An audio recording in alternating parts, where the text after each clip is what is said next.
Never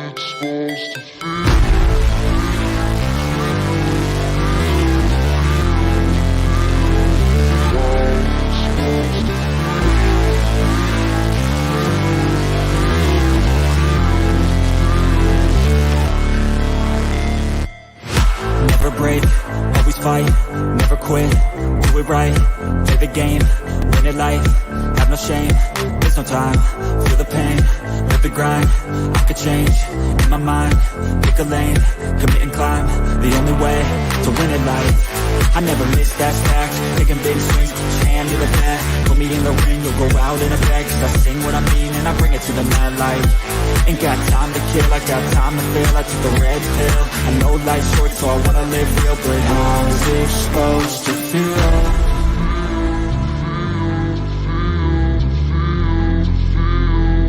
How's it supposed to feel?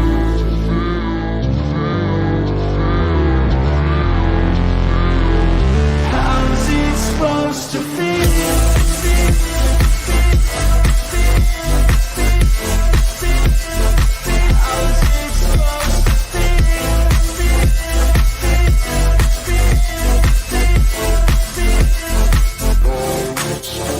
They wanna say my name, but they holding back. They wanna say they hate, but they know it's cap. I ain't play no games, I just do that's fact. And I don't feel no shame, it's a mood you lack. I go crazy, nah, but I ain't lazy. Track after track, I work on this shit daily. Pass me the jack, right as fuel, got me hazy. About to unpack all these things I've been chasing.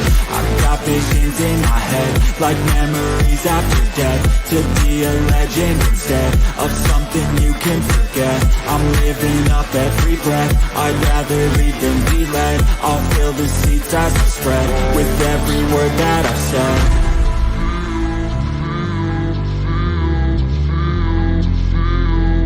How's it supposed to feel?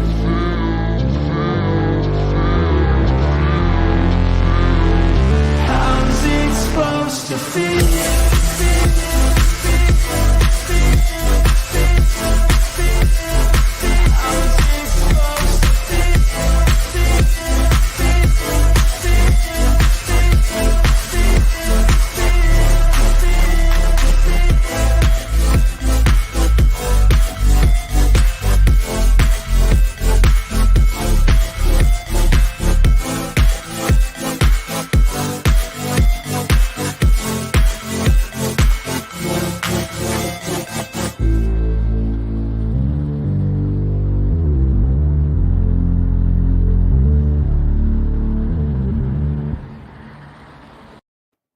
Greetings, everybody. Welcome to some late night culture on a Sunday evening.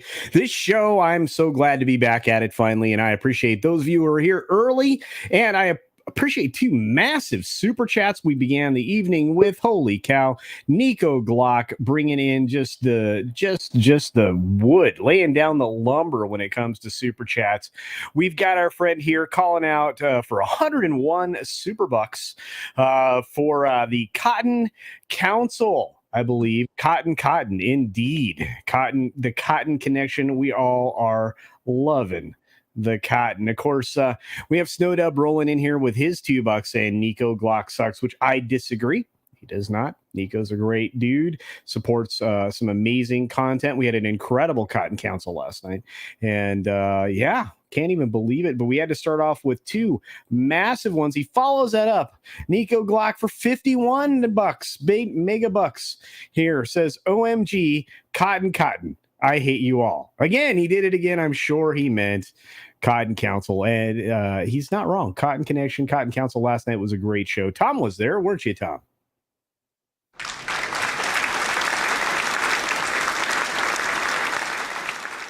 I don't know what you're talking about. I did make a guest appearance. That's right. you were there on the Cotton Council's incredible show. Nico came in here and laid the lumber early, $151 in super chats. Holy cow. And we've got, of course, Snowdub Live telling him, Nico, go to bed for another $2. So apparently Nico might have been, snorting the brandy snifter. But yeah, welcome everybody. Welcome to Culture Live. Tom, how are you doing, brother? You good?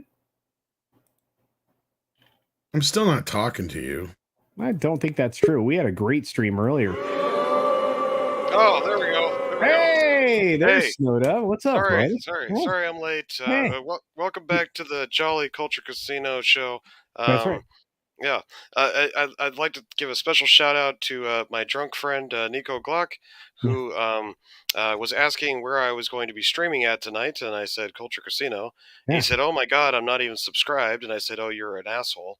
He said, Wow. "Well, I'll make up for it right now," and then he started hitting buttons. Yeah, He's like, "I'll send yeah, him $1 super chat," and I was like, "Okay." Then he put an extra zero on it. And I yeah. was like, "Oh man, that's too much." And he's like, "Well, I'll send him a $5 one." And then he put another zero Yeah. on it or something. So Wow. anyway, that's giving you a little backstory to the super Okay. chat So fight what do there. I do with those? I find a way to give them back. No, Or, no, no, you get to uh, keep those. I get to keep But them. yeah, Oh, yeah, no, you just get to laugh at him next time you see oh. him. All right. Hmm. Okay. Well, he's awesome. So he smashed us with giant money. So that was really cool. Yeah, mistake or not, we really do appreciate it. And if it's willful, I even appreciate it more. But what's up, man? What's going on, Jolly? How you doing, It buddy? was more spiteful than anything else, I Oh. think. Mhm. Hey, Stunt Brat.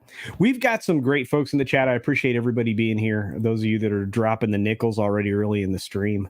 We've got just a huge crowd. Hey, last night, Tom made a special guest appearance on the Cotton Council, He and did. that was just a great show, man. I love that format. You guys going to keep doing that?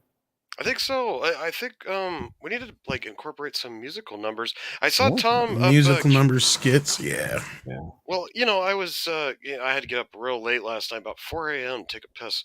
And I was just scrolling through YouTube real quick, and I seen old Tom was karaokeing at about 4 a.m. Singing So I away. tend to do that. we need to Yeah. bring some singing skills to the show. I think. Yeah, he Maybe does. some puppetoki or something. In fact, I think he's going to make an appearance. Puppetoki. There you go.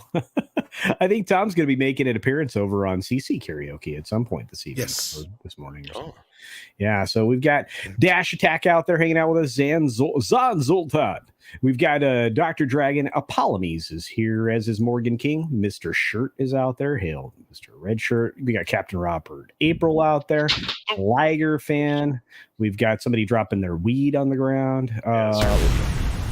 Yeah, that's not good. Liger fan, I think I said already. Let's see who else. Oh, Eric K's here. What's up, Eric K? Good to see you, brother. So many other folks hanging out in the chat.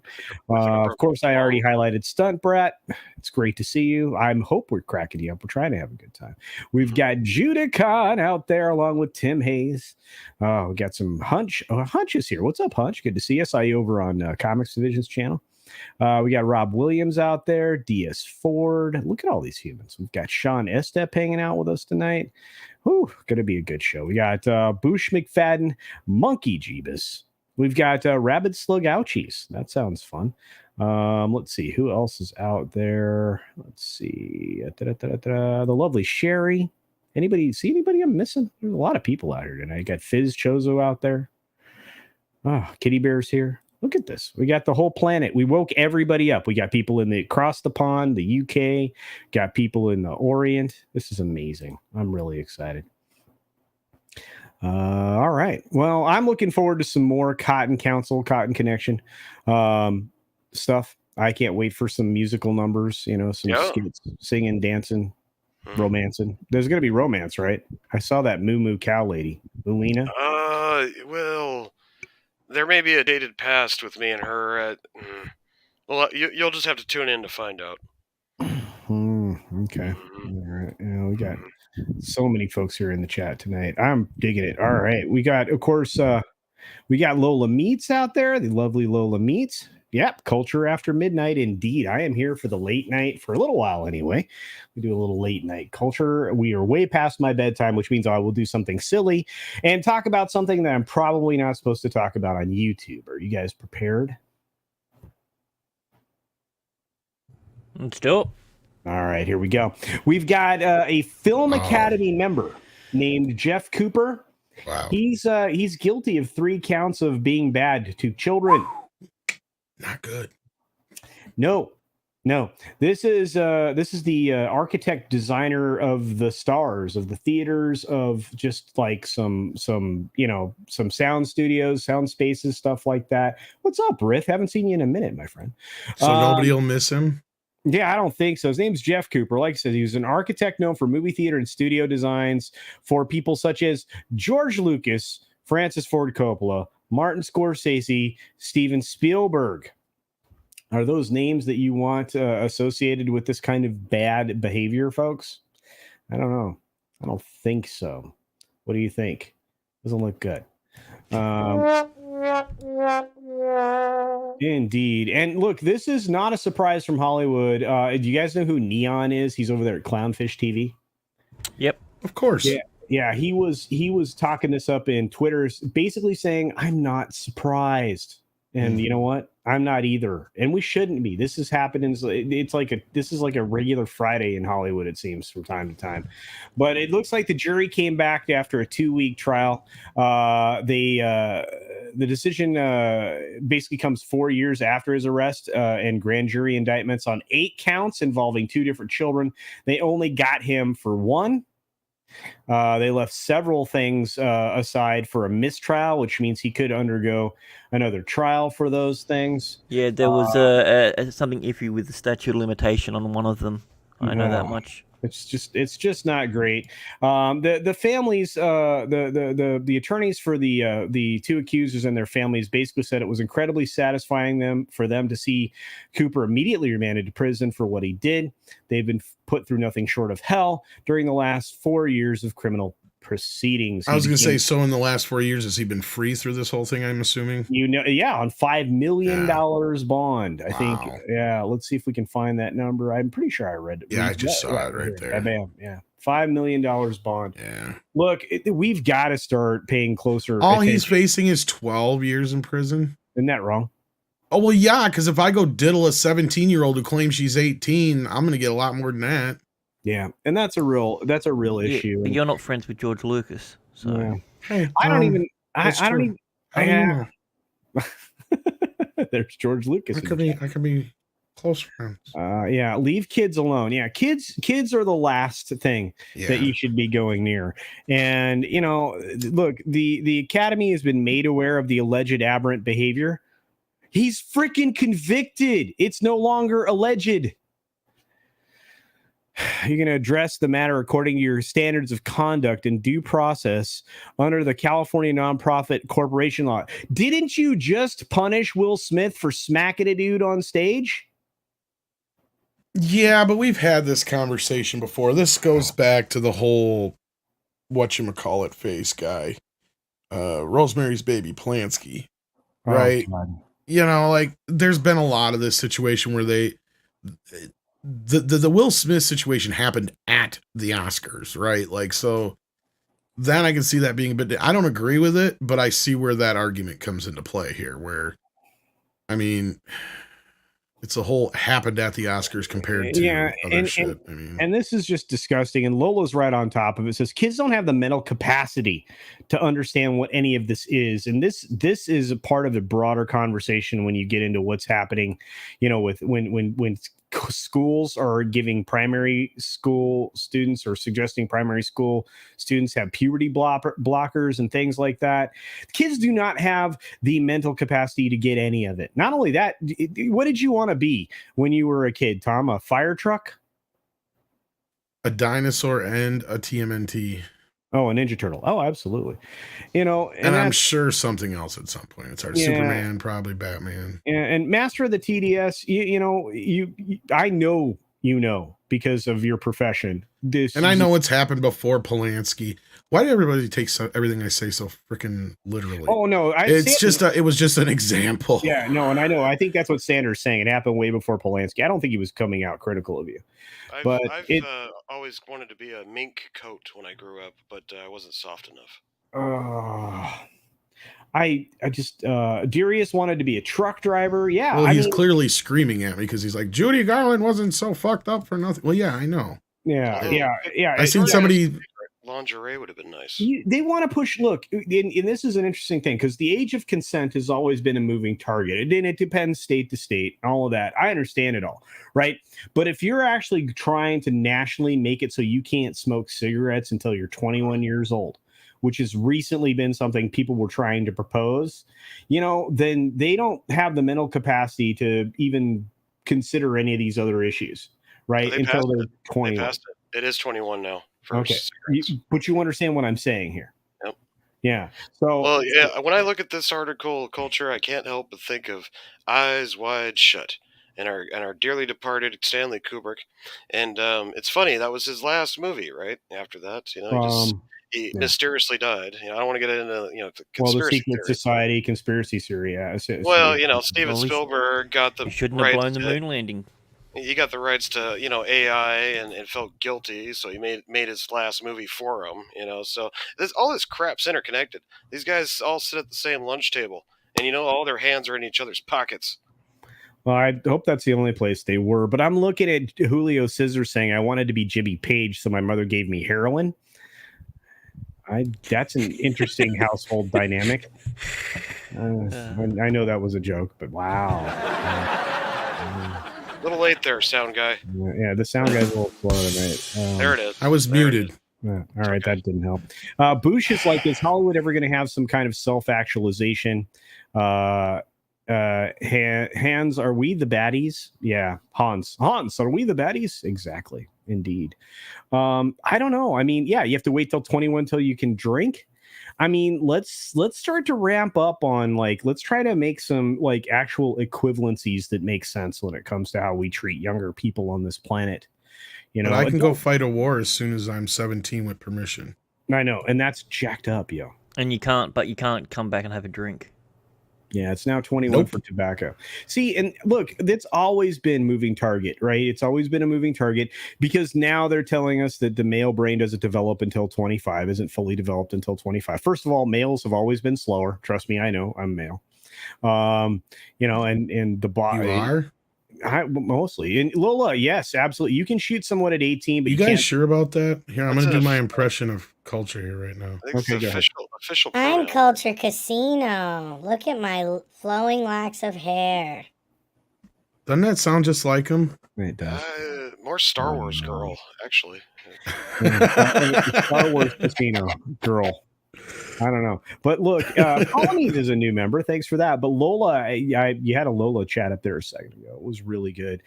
You can shoot someone at 18, but you can't buy smokes until 21. Well, you can technically shoot anybody anytime. I mean, there's toddlers shooting people all the time. I'm reading in the paper. Maggie Simpson did it when she was a baby. Yeah, so. Maggie Simpson shot Mr. Burns. Well, yeah, but that was a pretty good shot. Stop infanticide grown adults and placing children on a different level for sex. It's weird and gross, Hollywood. Indeed, Lola. And that's kind of the point that I'm coming from. And it's why I started with the most controversial thing. I was going to say, Culture, you're like, come here and let's talk and bring the fun. And then all of a sudden you pull out that fucking article. I'm mad. It's like, oh, geez, no. Buzzkill, I know, right? It's the kind of thing that makes me crazy. Because I'm like, look, we should know better. In 2,000 years, AD ad dominum, right? We should know better where we are right now when it comes to society. Look, all you got to do is spend 10 minutes on Twitter to realize that people have come no farther than the days of Rome. We really haven't. Yeah. We'll still throw shit at each other. We'll still kill each other over stupid shit. Well, you throw vodka bottle. By the way, Tug has been killing it over on his channel. I don't know what the hell it was even about. It was like some graduation, but there was a bunch of people throwing chairs at each other and fighting and crap. I'm like, today on Twitter. Like, what the fuck? This is civilization, kids. That's how you celebrate. Who was it that said I feel bad for the chairs? That was a great tweet. I can't remember, but yeah, I seen that comment. So I feel good bad for the chairs. So good. It's like, and Twitter has been on fire since kind of the reins got kicked off because they had to bring a bunch of people back and they can't really ban people as quickly as they used to because they need to try to preserve this concept that there's only 5% bots. Well, we're pretty much having witch hunts with the Me Too movement. It's all the same shit. But it doesn't work anymore. Maybe not. Hopefully after this whole Johnny Depp thing, it goes away, but we'll see. Bush is right. Burns did try to take her candy, so, made sense. It's as easy as taking candy from a baby. Yeah, this actual line in the song makes a lot of sense. Oh, can't you see? We're on the eve of destruction. Yeah. That dude, that was such a great television show. Look at what's happened to me. Greatest American Hero. So good. You went from one extreme to the other. What the fuck? I don't know. I'm really old. Like, he went from Woodstock to Greatest American Hero, and where did you get that leap from? I don't know. I just did that automatically. Yeah, you cannot have my vodka bottle, indeed. But I will take your finger off with it. In fact, I see various similarities between Lolita and Eyes Wide Shut in connection, says Sander Hammerslav. You're giving me flashbacks, Culture. I'm still not healed up here. It wasn't me. I ran into Amber at the... Damn, I thought you were kidding. No. Oh, man, the local bar. Yeah, she chopped it off. I made one little fat joke, guys. One little fat joke, and this is what it got me. So, yeah, just watch out for them crazy blondes, you know? Yeah. Oh, you're like, would you tell her ass was fat or what? I don't know, but Eric K brings some levity to the situation for $5. Says, Mr. Grant Gregory, how do you stay on the planet being upside down and all? Good question. Gravity. I do believe it's some weird concept. No, but to me, you're upside down, so... Nah, I feel right side up. Tom Servo wants to know what's with the gay puppet. Tom Servo. Which one of us is he the would gay know. Tom Servo's a puppet. Which one of us is the gay one? Is the question. Well, Mike Rutch can come on if you want. No. Invite him over. No, unsubscribe. Oh. Unsubscribe. Well, he did say he wanted to... I don't know if he's gay tonight, though. It changes. Darius says, my mom got me the Greatest American Hero DVD box set when I was in my 20s. It came with a cape and an instruction manual with a decal. That is awesome. That is a cool mom, bro. That's not cool, because he didn't even get a manual. He lost it. Yeah, he did lose them. And like right away, right? That like was the immediately. point. Yeah, like that was the whole point of the show. Yeah. It was so good. Man.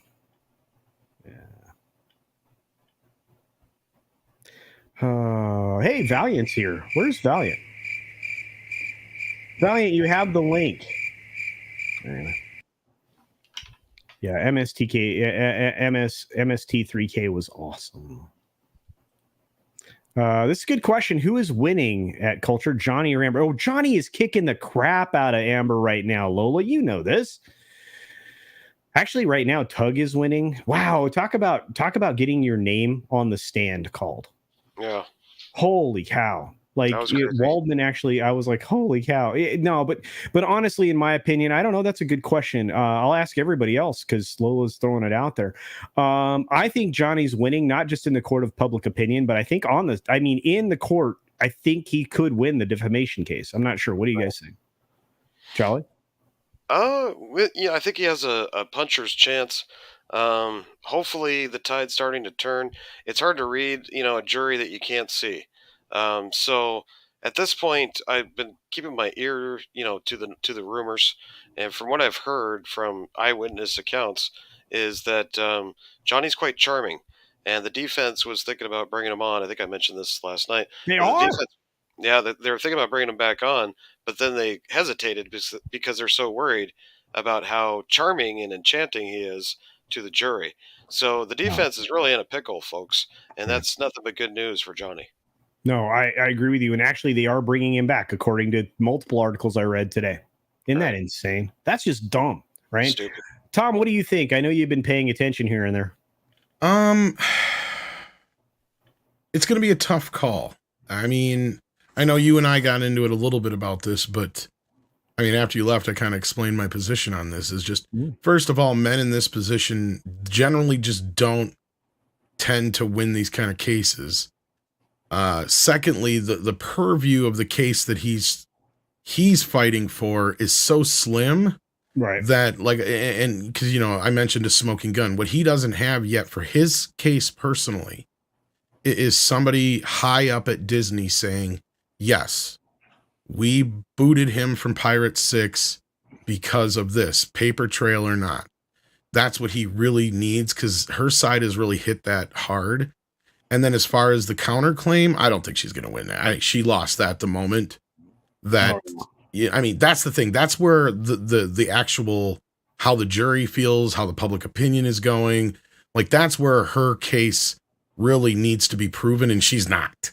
See, unfortunately for him, he's got this track record already that leads into that situation that I wish his team was hitting home the idea that, yeah, he was showing up later. He was, a lot more withdrawn. He was diving back into drugs more, but it's because of her and her lack of discipline and her, effect on him and the abuse. They need to really hit that home, because either way, at least the jury might be sympathetic to that part, because I don't know how much they can really, that's the thing, is the purview of his case is so slim. It has everything to do with that op-ed. Anything outside of that op-ed, they technically really can't take into consideration for this case. And what he's suing for is he's trying to say that specific op-ed, because he hasn't had the problem of, proving it's about him. She's already fucked up and said that. Yeah. What he doesn't have, though, is somebody like Jerry Bruckheimer, Bob Iger, Alan Horn, anybody high up within the Disney epsilon going, yeah, once this op-ed was out there, there was no way we could hang on to him. All he needs is Bruckheimer to say it. That's it. Pretty much. And for some reason, he's afraid. And I asked Tug about this the other day. I said, why isn't he pulling in Bruckheimer? And he says, well, maybe it's because he doesn't want him on the stand for various things he could say, or he doesn't want to burn that bridge. I hate that I missed that stream that I was sick. But that's a plus, because then that means also that Amber's team's not trying to pull him in. And if that's the case, then they're afraid of what he might say too. So that's kind of Johnny's just kind of hoping, I suppose, that the jury takes it for granted that him being replaced in the third, whatever Beasts film, and the fact that, you've had enough people kind of say that, yeah, even though nobody ever said it, we knew that this is why Jerry did this. Like, you had that one agent guy or his handler or whatever say that, remember? And you had a lot of these guys push the idea that, sure, you're not going to have a paper trail until things are almost rolling, because it's got to go through lawyers and all that kind of crap. So they should have really kind of hit that home a little bit more to really fuck up her claims, or his claims on her behalf or whatever. But they're going to be putting him back on the stand. They're giving him. Hopefully they use that to their advantage. I think Jennifer Hall is going to be the key to a lot of this, though. Yeah, we'll find out. Because if she's believable enough and she can punch enough holes in Amber's sister's story, right, then I think that will prove enough that this op-ed was out to get him, and that's enough. I think that's enough for the jury to determine that, yeah, regardless of everything else, that's enough malice on her behalf. And we've seen it. She's a very unlikable person. We've heard from Runkle and other people who've been in the courtroom that when she was on the stand, I mean, she would keep looking at them, and they would eventually start to position themselves so she couldn't look at them. Yeah. And she is that has got to be unnerving, right? And Runkle's going back. He said it's going to cost him a personal jewelry allowance, but he gets to go back at least part of next week. So, because a lot of her case and a lot of her, it's been pointed out, like, she kind of got nailed with the whole donation thing, right? The moment she tried to say, well, to me, a pledge and donation are synonymous, and people knew she was full of shit, right? That's the thing that hurt her. You're muted, by the way, Culture. Oh, I was just saying, that's bananas. That was the moment I'm like, is this chick really crazy? Because she wants you to believe that stuff. By the way, Johnny's attorney's been absolutely brilliant. Holy cow.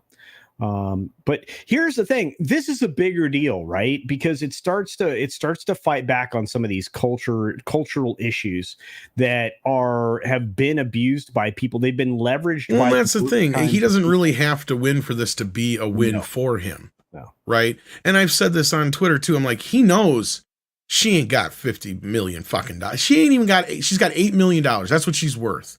And that's what she's worth. That's not even liquidity, right? She's probably spent over half the money that he's given her already.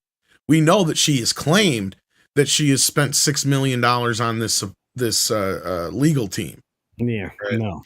Hey, well, we got a buddy that pops in on our Sunday morning podcast with Ord Sports. Shout out to Ords, and shout out to Darth News as well. He's right there in the in the mix. He's been there from day one, and I've been watching his footage, and he's been recording from the first day of the trial till now.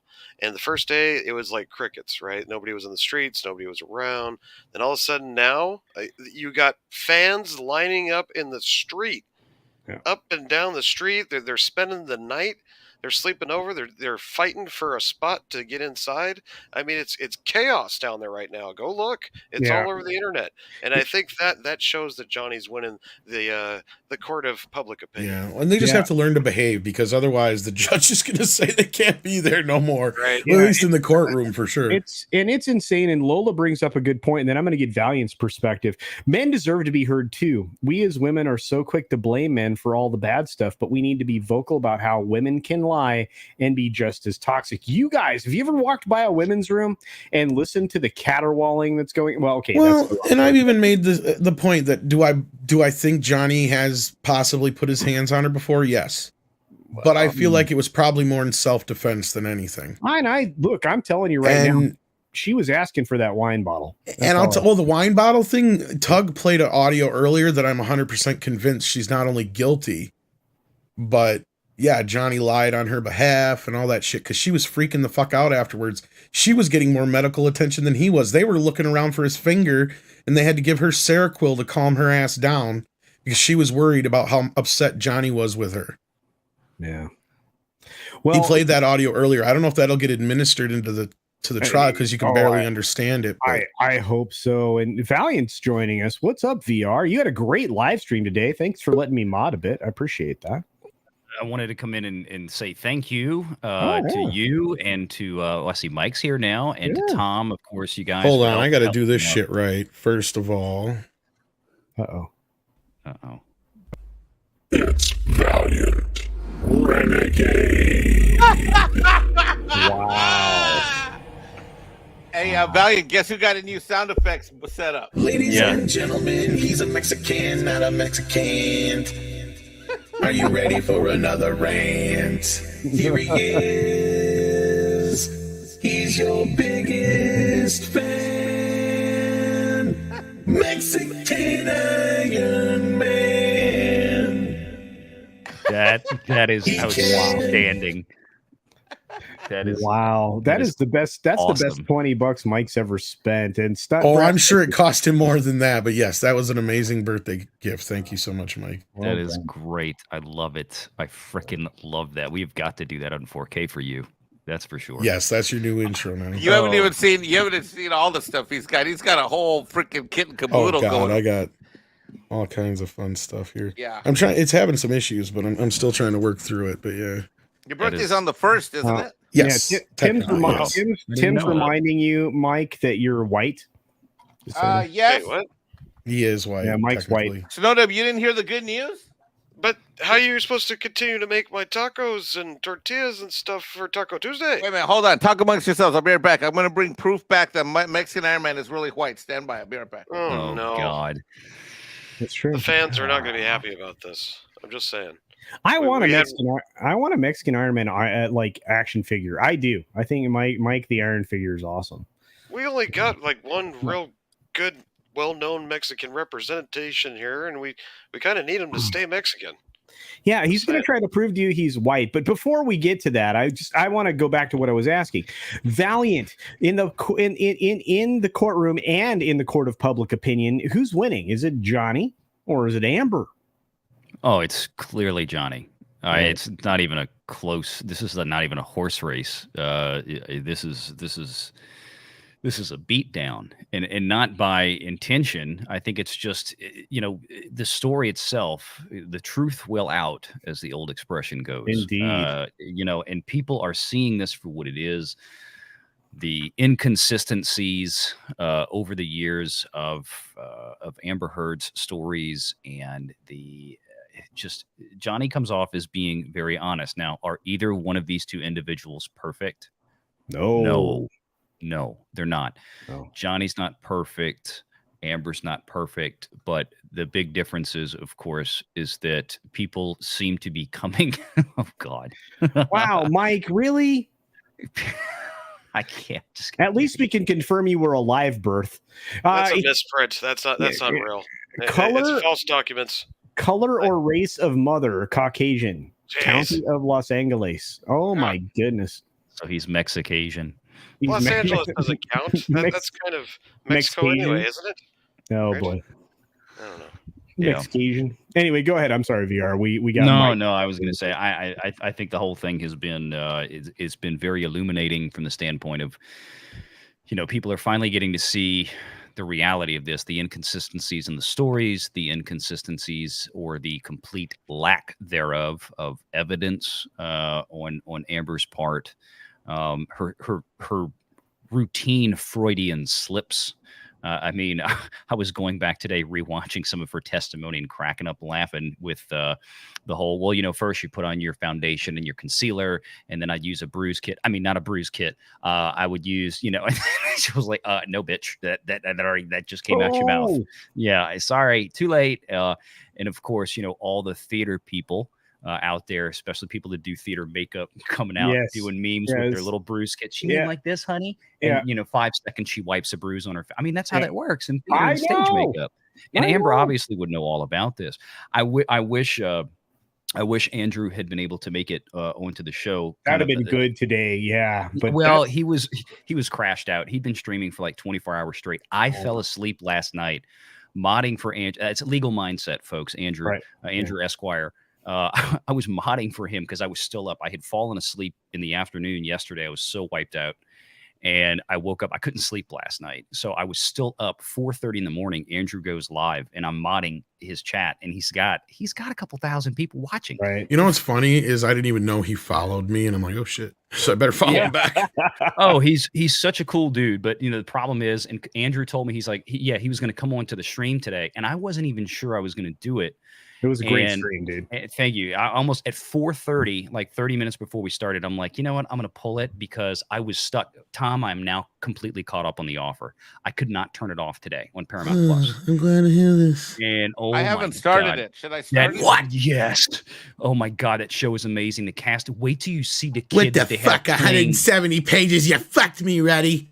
young Al Pacino. Oh my God, the actor playing him is scary. I swear it's a deep fake, but he sounds. Oh, the cast like him. is amazing. The period. cast is phenomenal. Just all across the board. That is one of the best shows I have seen in a while, and I laughed even on the show today with WDW Pro, and that's kind of how that funny thing happened. If WDW basically, Pro, I said Miles Teller is like the least interesting character on the show. If that tells you anything. Holy cow! Yes. And if WDW Pro hadn't just texted me out of the blue at like 4:30, asking me about something, and I'm like, hey, I was probably going to go live in a bit if you want to come by. He's like, yeah, let's do it. I said, okay. So I had to turn off the show. I had to turn off the offer, and I'm like, okay, I guess I'm going forward with live stream now. And it was totally a last minute thing.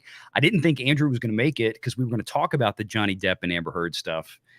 But he was crashed out because he's 14 hours ahead. So when we went live at 5 p.m., it's 7 a.m. where he is Monday morning in Korea. So he just DM'd me like about 30 minutes ago before I got on here, and he's like, "Man, I'm sorry, I was just dead crashed." He said, hey, if he's free, give him the link, get him in here. Yeah. Oh yeah. Yeah, if he's up and around, yeah, I will DM him the StreamYard link if y'all would like. Well, we're already talking about it, so yeah, and we can't. It's going to be the talk of the town for the next week because Johnny's got 10 hours left and she's only got 2 left. So I think this week is it, as far as I know. If not this week, she's got 8 like hours. Just this week, or he's got 8 hours and he's got 8. They have 18. He has 18. Yeah. Wait, he's got 18 hours and she's got 8. I'm gonna. Yeah, so they're like just about 2 weeks out and we're done. They're supposed to be closing by the end of this week. We need this lawsuit to go Johnny's way because I'm sick and tired. tired. We don't know how long that they're going to deliberate. Well, somebody in the chat. Oh no, I meant before closing. Like they will finish. They will rest and go to closing. Arguments are supposed to be next week, like Monday is when they go to closing. I think that's the schedule. Wow, that's insane. But I mean, we somebody in the chat mentioned the fact that this is important because this other moments that are culturally relevant. This is one of them when it comes to shutting down the hashtag #MeToo, Time's Up, baloney, sausage, garbage. But we also have like Gina Carano getting her recognition at the MegaCon for the last couple of days, where her line dominated the hall and was just out of control. People trying to meet her, and I imagine Dallas is going to be the same way. And I will be in Dallas for the fan expo. That's essentially the MegaCon for Dallas. So that's going to be amazing this month. This in June. Well, I guess next month, June, in just a couple of weeks. But so Culture Casino does Dallas. Yeah, I hope so. Anyway, the boss will be with me, so I can't get into any trouble, and I get to hang out with some of my favorite Texans while You I'm don't there. even like to get into trouble anyways. Here's Culture getting into trouble. Hey, guys, I'm going to stay up extra late tonight. I'm going to stay up till 10 o'clock Pacific. Yeah. That's actually true. Was that Culture talking then, or Mike? I can't tell. I'm gonna let all my hair down. I'm gonna really risk it, and I'm gonna go to bed at 10:15 p.m. tonight. All right, you're making me mad. I bought a Stream Deck. I need to program the damn thing. Yeah. It's not that hard. I mean, if Mike, or excuse me, if Tom can figure it out.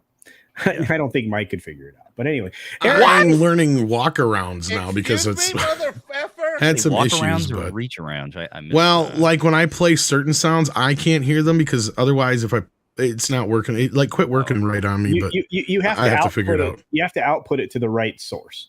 I did, but last night they were working just fine. All of a sudden they quit working, and it's the ones like this one that were built in. Those keep working just fine, but now like this one that I put in myself, I can't hear that right now, even though you guys can hear can. that. We just heard Yeah, because I had to reroute it like Culture was talking. There's a setting in there where you click on it and it allows you to hear what you've programmed in there. It's like hear my voice, but there is a delay when you use it. That's the only issue with it. Well, that's what the audio. Yeah, that's what the microphone side. But I'm talking about the actual sound effects. Like when I add sound effects. No, it's like because it runs through the same line out, so it'll still have the same slight delay as well on it. Yeah, yeah. I just turned it on and I still can't hear it. We can hear that too. But I can't. Mike was showing us his Stream Deck, and somebody programmed it for him. No, Eric that's for $2. Eric K for $2 says Culture listens at women's rooms. OMG. Well, I'm not sure that's quite what I said, but when you walk past them. And of course, Lola, who's been a member for 13 months. Thank you, Lola, dear. I appreciate you. She says, you are awesome at Culture Casino. Well, thank you. Lola. Actually, you are Lola. well, yeah, Lola's got awesome songs written about her. Master Sidearms brings up something very important. Mike Zero is now reporting that Culture Casino has signed an exclusive contract with Geico to bring back the Caveman line of commercials. True. Yeah, apparently you found a USB at the front of the Geico head office. So wow, if that's not true.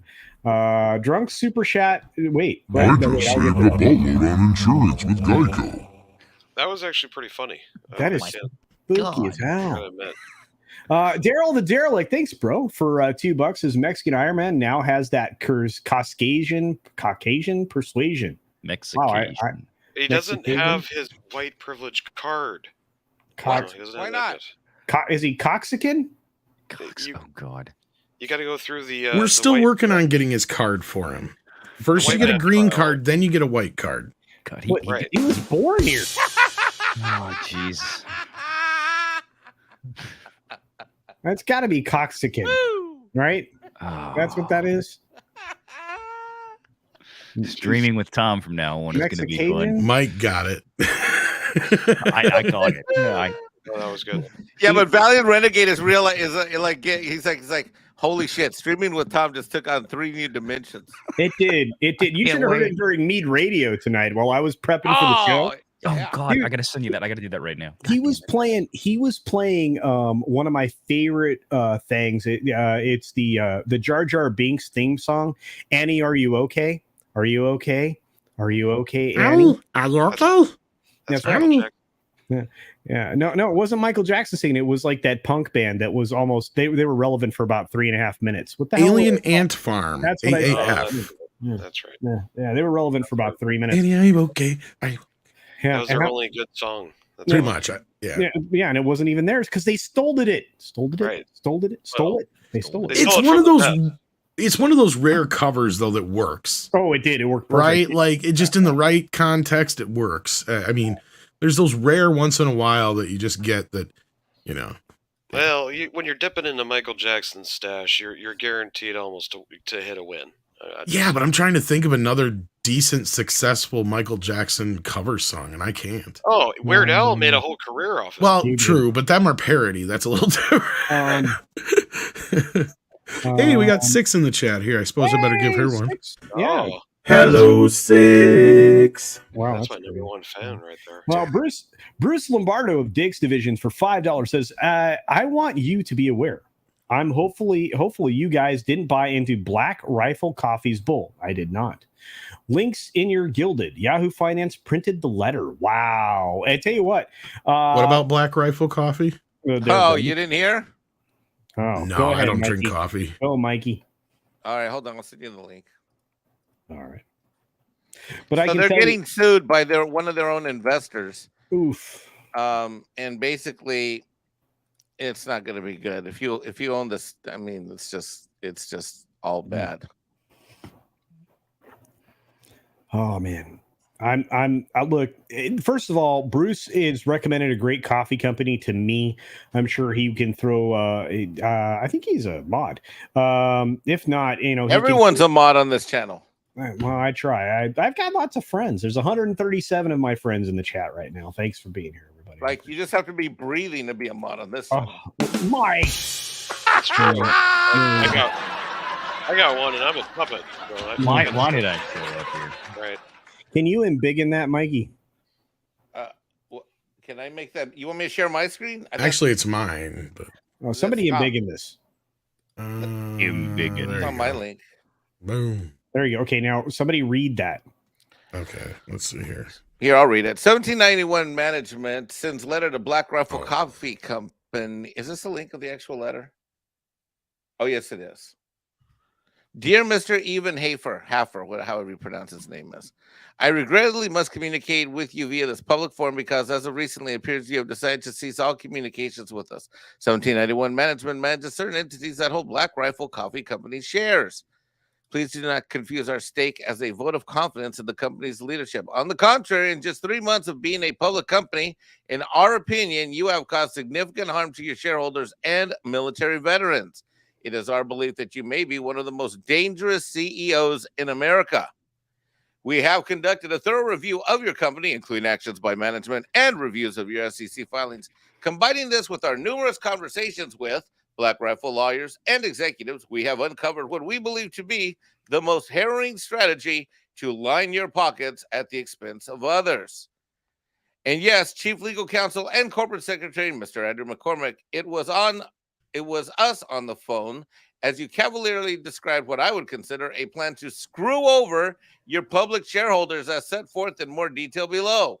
It is our conclusion that your profiteering at the expense of Americans under the guise of helping military veterans reveals your shameless disregard for our most honorable citizens. Furthermore, we believe your actions as CEO reveals a pattern of gross negligence and dereliction of duty that can expose the company to a tsunami of litigation, which we believe your public shareholders deserve to be aware of. Wow.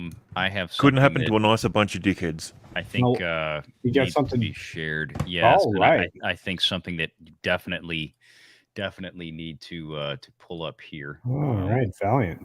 So, what are you pulling up? Why don't you go ahead and providing members of the YouTube community with breaking financial news, a Valiant Renegade online network. Choo-choo! I need you to go ahead and pull up that Twitter link and put it on the screen. Don't watch it first; just put it up. Oh, All I right. thought you said pull it out. I will whoop it up. Hang on. I'm Want me to whipping whip it out? I'm Whip it out right now, Culture? I'm doing it. I'm concerned because it is my visage. Doing it. I can whip it out, but you might get your stream shut down. And that's not the Is it blue? Wait. Well, yeah, and it's very long. That wasn't the it I was talking about. I'm trying to. Everybody calm down. Never mind. He saw his face and he decided not to. It's a penis. Eek. I'm already unzipped, you know. Look, it's a penis, only smaller. Oh my God, here we I'll go. share my screen. I got it. This is from Oh shit! yeah. Ha ha. Doesn't look good for me. Play. Hit play and make sure the sound's on.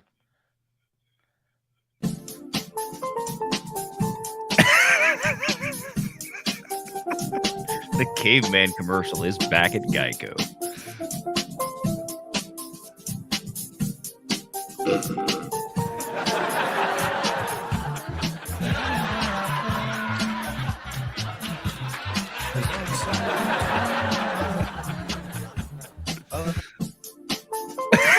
Okay, that's it.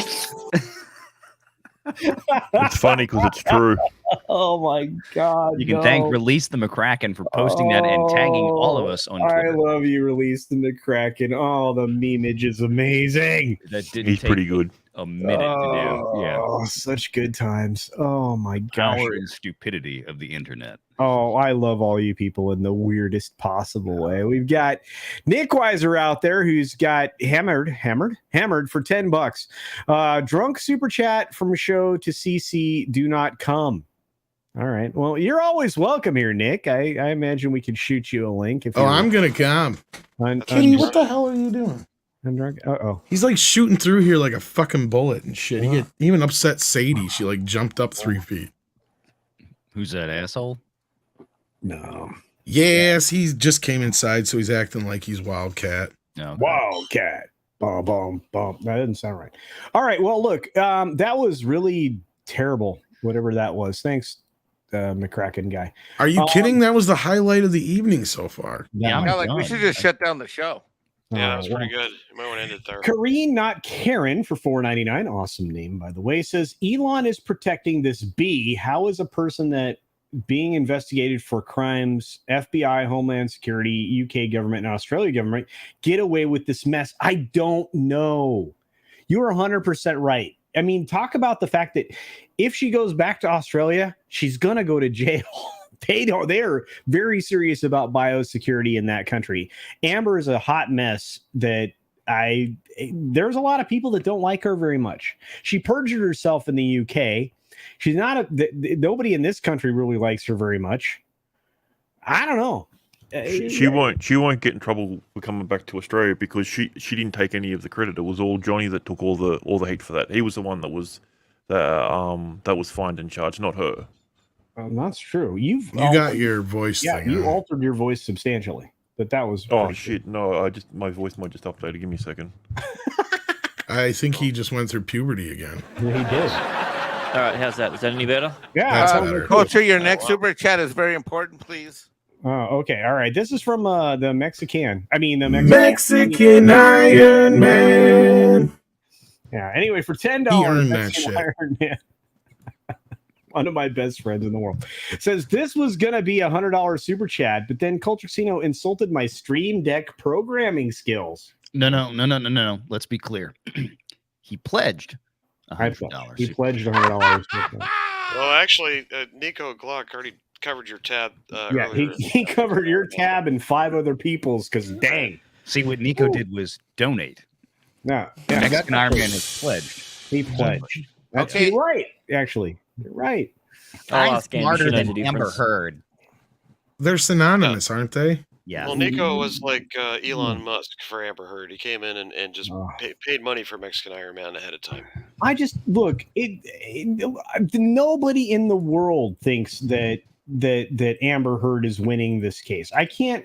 There's like maybe 6 people that thinks that this isn't Johnny's to lose. Even if she doesn't win, that doesn't mean Johnny will either. Yeah, I don't think either of them will win, to be honest. Well, I mean, it can't more end in a about- mistrial, but it can't. It's got to be more about the court of public opinion, don't you guys think? I mean, that's Mm. really what's important here is Johnny gets more roles because he can always make Right. more money with more movies. It's Oh, really ain't about the money with him, I don't think. No, No, and he- that's what I said earlier. Yeah. Right, yeah, it's principle. he's going to get more roles now because he won court of public opinion, right? Exactly. You're 100% right. You know, for a change, the cotton's not leaking out of your ears. Well done, my friend. Well done. I've been laying off the weed a little bit. Oh, Well, that's wow. one thing that the media is running with is that, Jerry Bruckheimer confirms that Johnny Depp is done with Pirates of the Caribbean. They're leaving out the last part of his quote. Yeah. And I Culture- remind everybody that they were pursuing this whole like daughter of Jack Sparrow thing long time ago. This is not new. What were you saying, Mike? I'm sorry. Yeah, what's up, Mikey? I was going to say, culture, that Johnny needs to win for the simple reason that female-male relations in the modern era are completely and totally fucked up beyond planet Earth. And that goes back to what Lola was saying, right? We need to realize that women can be just as toxic and terrible as men. Believe me, if you want equality, women suck as bad as dudes do. I'm sorry. If we suck, you suck too. Right? Yep. That sounded really bad in a lot of different ways. It sounded better in my head. No. I know what you mean. And culture, guess what? What? If you highlight my comments where I put member chats, you can bring the member chats up on the screen. I think I just did. I've already got them in the back. They're already started, buddy. Yeah, it was just another red shirt. Member for 14 months. Thanks for that, Mr. Shirt. Yeah, but mine look better than yours. Says, I've been a member for 13 months, but I don't have Lola's assets. No, you don't. Damn. Woo! Let me tell you, Lola picks out the best. And if that's, I'm not going to say it. That's really toxic, but dang, Lola. That's all I got to say is dang. You guys should be checking out Lola Meets' channel. Lola does some really great comics promotion streams with some independent creators that really need the love. Just great shows. I really enjoy those. The Common Nerd, who's been here for 3 months, is a gold level member. I can't thank you enough for inspiring me to join the fight. Thank you all. You guys are amazing. Keep it up. No, thank you, the Common Nerd, for listening to us and deciding to join us all. Because believe me, it takes every single one of our voices. I will never discourage anyone from sharing it with everyone else in our fellowship. Well, you discouraged me from programming my StreamYard deck. No. I think you should work on programming your StreamYard deck and not have other people do it for you. That's all. What are you talking about? Tom, explain to him. Tom, who helped you? He helped me. Yeah, but somebody helped. He's a Mexican, not a Mexican. I knew that was coming. Look, we have Salty Texas C, who I was one of the very first members of this person's channel. This guy is killing it, does some really great stuff. He shot the crap out of the Wheel of Time. Why would anyone watch that? I don't know. But for 6 months he's been here. He just saying thanks for the reach around last night on Snow Show. No, bro, thank you for being just a huge part of this fellowship we do. Reach around. Yeah, reach around. And of course, he shoots us the super sticker. Does anybody remember what this was? Because that was a while ago. That was a back kiss. Oh, all right. Well, thank you for the back kiss $1.99 super sticker. I love those, I guess. Well, you can't have a reach around without some back kisses. That's true. And of course, the last one, most recently, is from our good friend Kitty Bear PCI for €5. This is cool. This is a weird kind of money. Says, what is love? Oh, Amber, don't hurt me. You're not doing it right. Don't hurt me no more. Whoa, whoa, whoa, whoa, whoa, whoa. Amber, don't turd me. Don't turd me no more. Bum, bum, bum, bum, bum, bum. What is love? Yay. Wow, that was crazy. Thank you for that. You guys are the bestest. No, we weren't doing it right. The night at the Roxbury, right? There we go. Valiant has a look on it. Don't hurt me. Don't hurt me no more.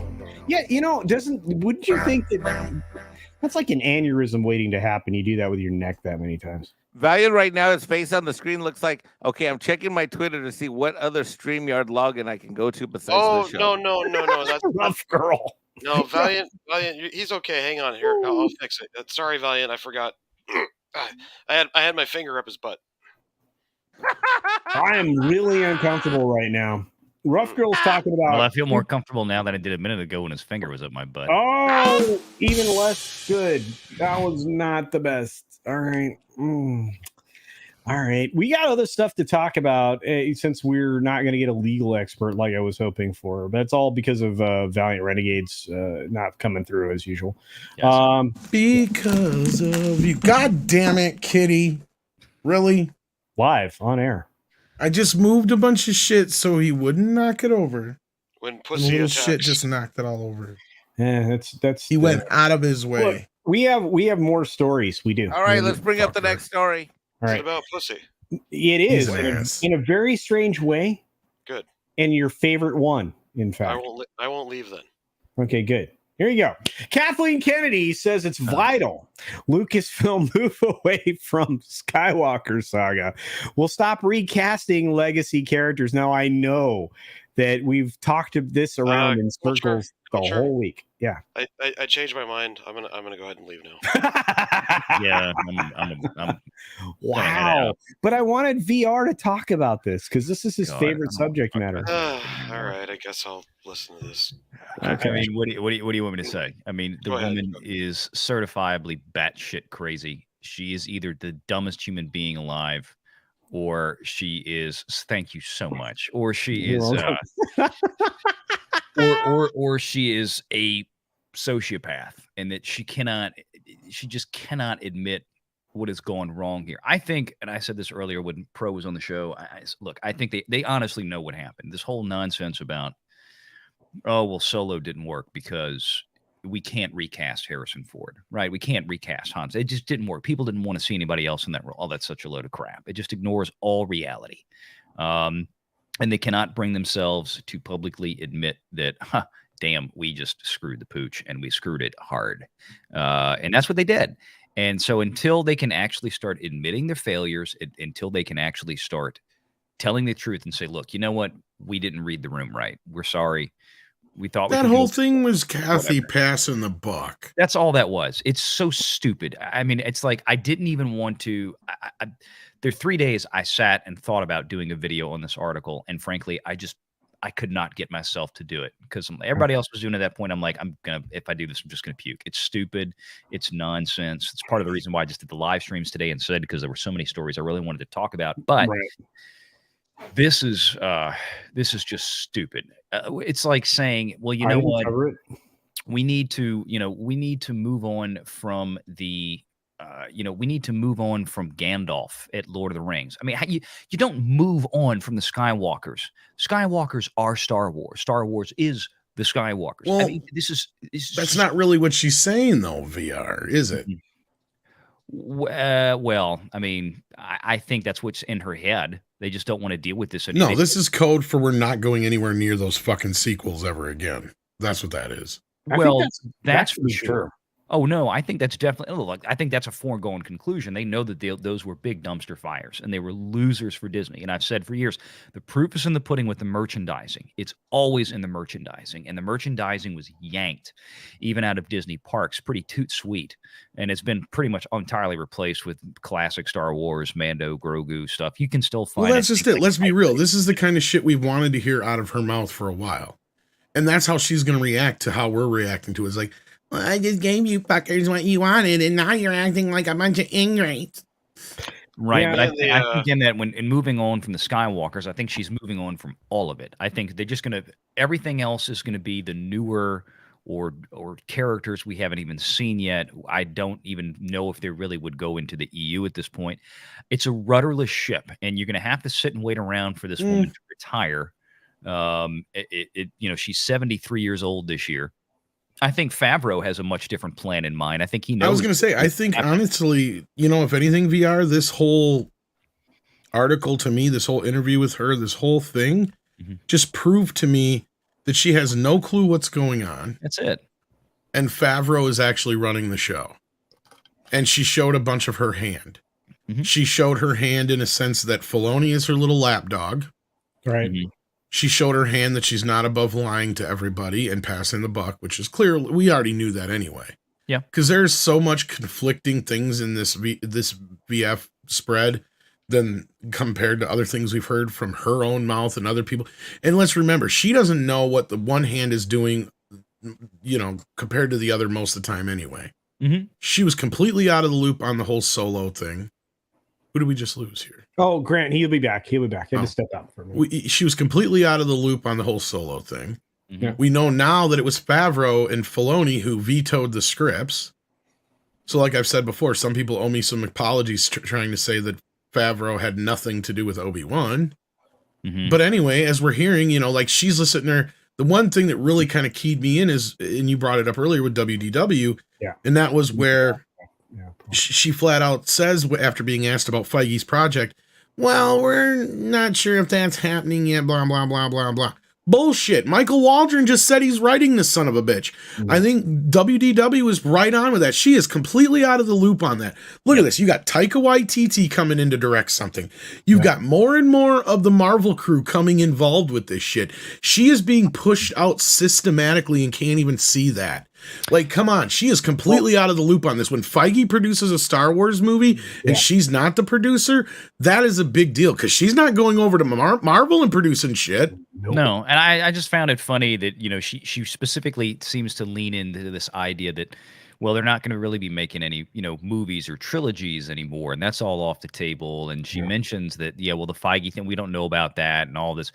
I have no idea what's going on over. I think it's a hot flaming mess. I think the only thing that they definitely have for sure at this point is some degree of a slate, and we don't even really know for sure what, of these Disney Plus shows, because this is what is so laughable.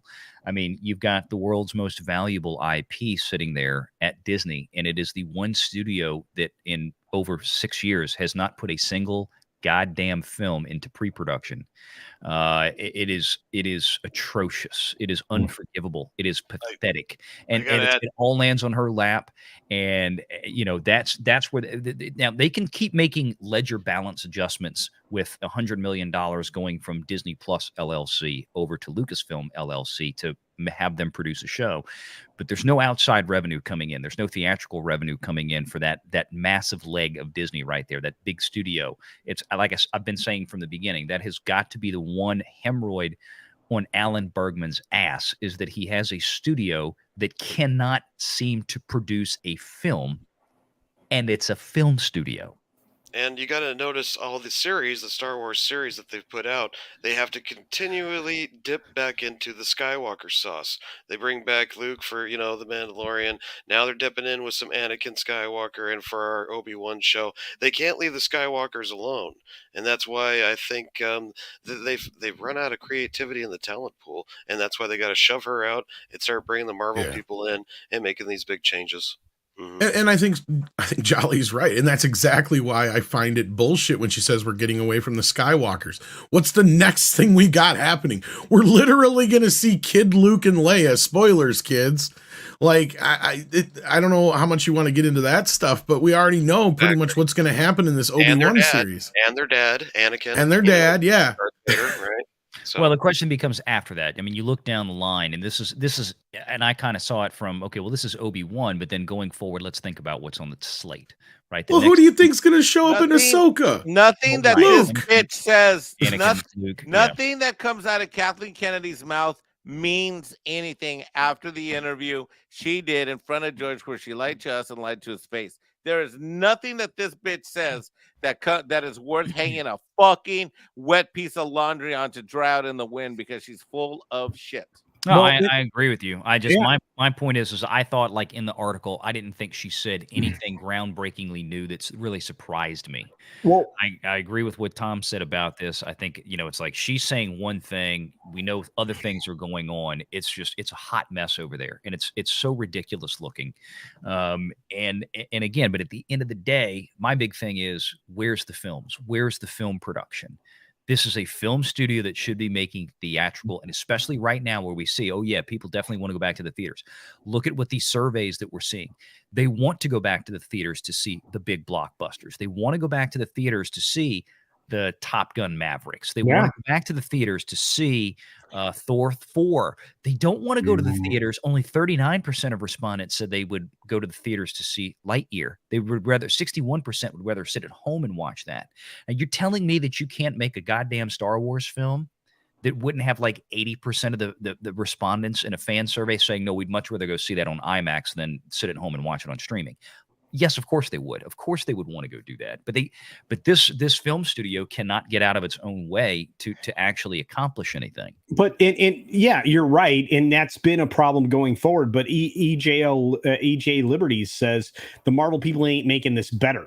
No, they're not. Not right now. No, and I don't think they will. But I know this. Tom brought something up. Can I pull this in, Tom? Please do, because I think this picture from the Vanity Fair article says everything we need to know. Mm-hmm. You've got Jon Favreau looking right at the camera, right in the middle. You got KK. She's looking off at God knows fucking what, and so is Deborah Chow. I have to go get Frank's coffee. And then you got fucking little Filoni with his little fucking. Like this is, I think this picture says everything you need to know about Star Wars right now. Yeah. Like who's really in control? It really is terribly staged. Kathleen Kennedy is disengaged as always.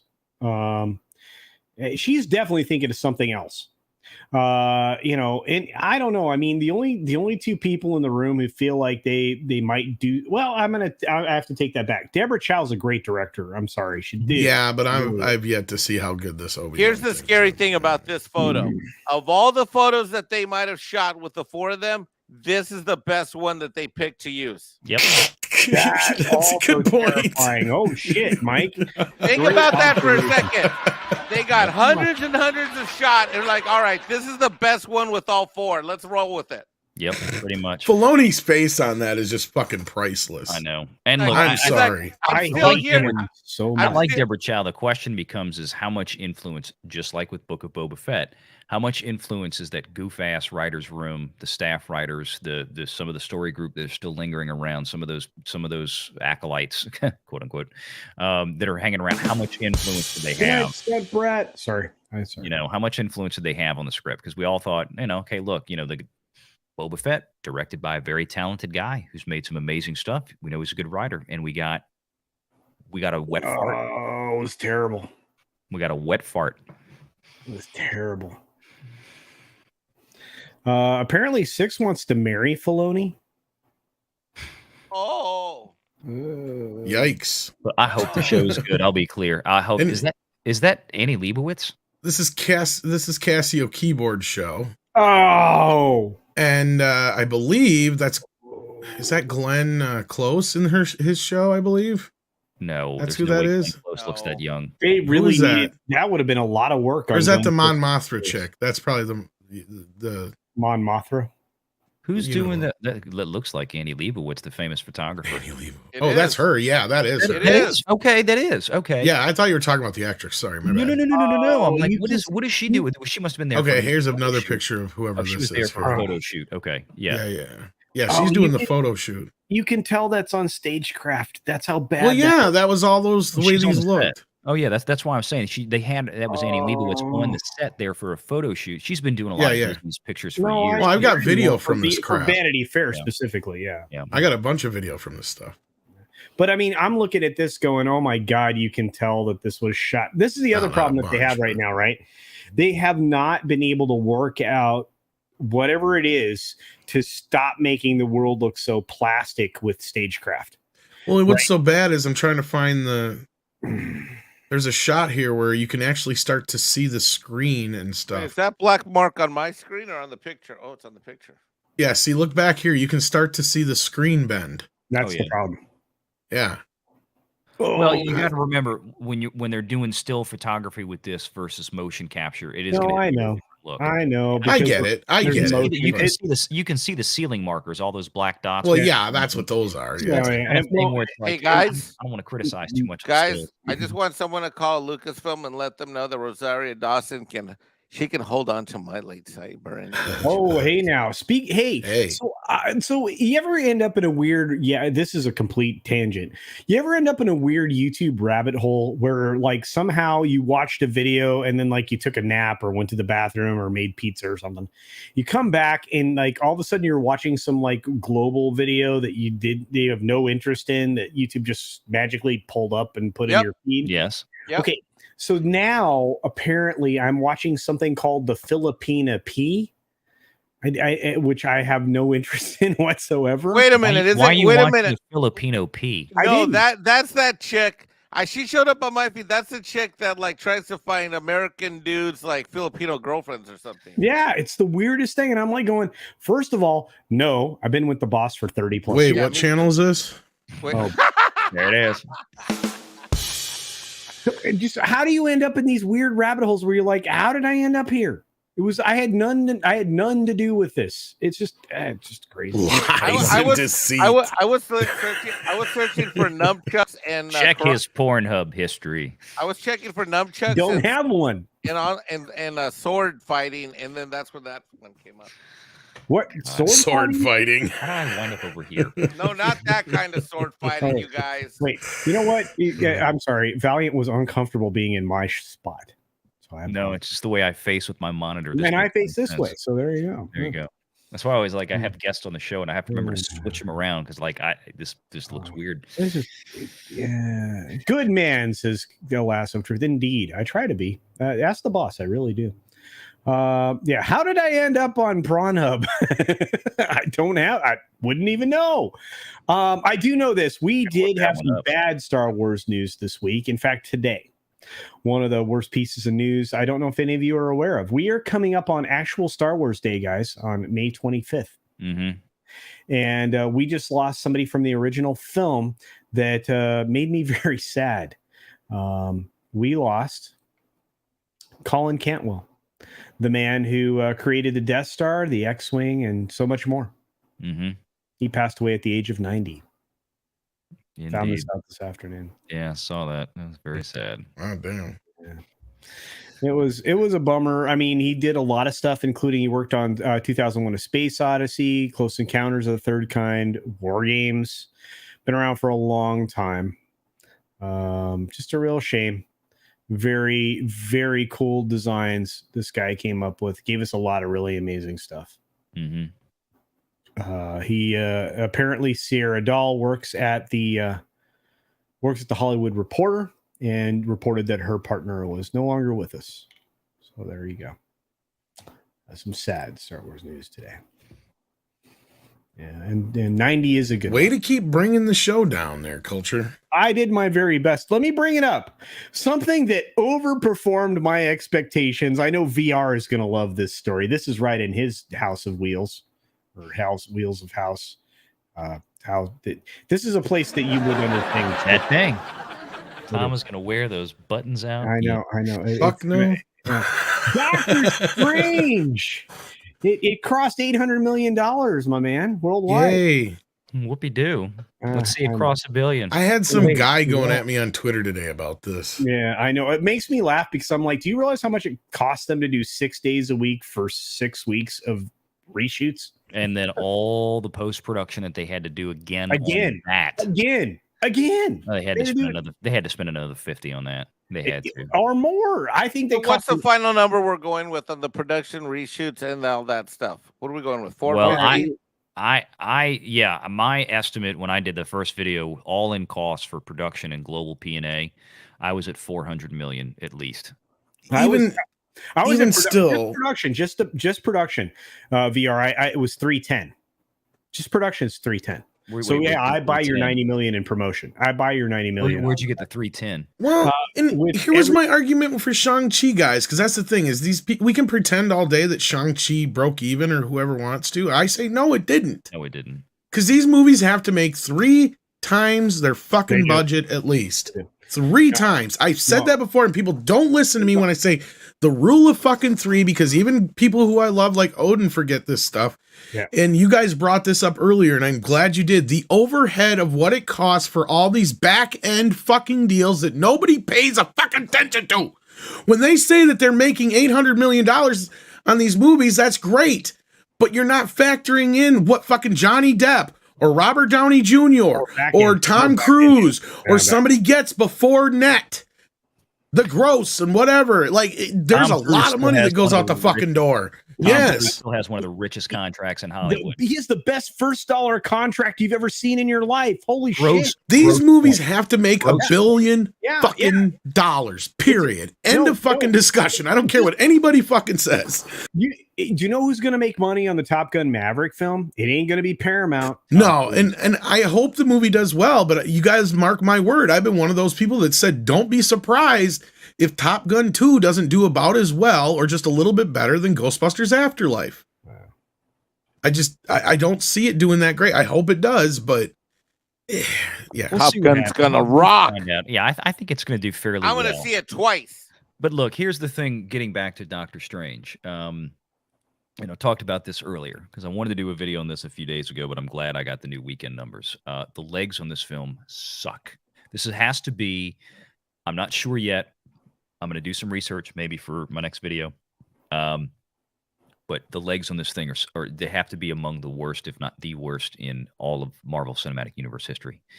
And the reason is because we are now 17 days and we have completed 3 full weekends. Oh, it's over. This Yeah. is it. This is done. Okay, this is done, Yeah. folks. Remember, it had an opening of $187 million. Yep. Currently, the domestic haul is at 342. It has not even hit 2x yet. It has not.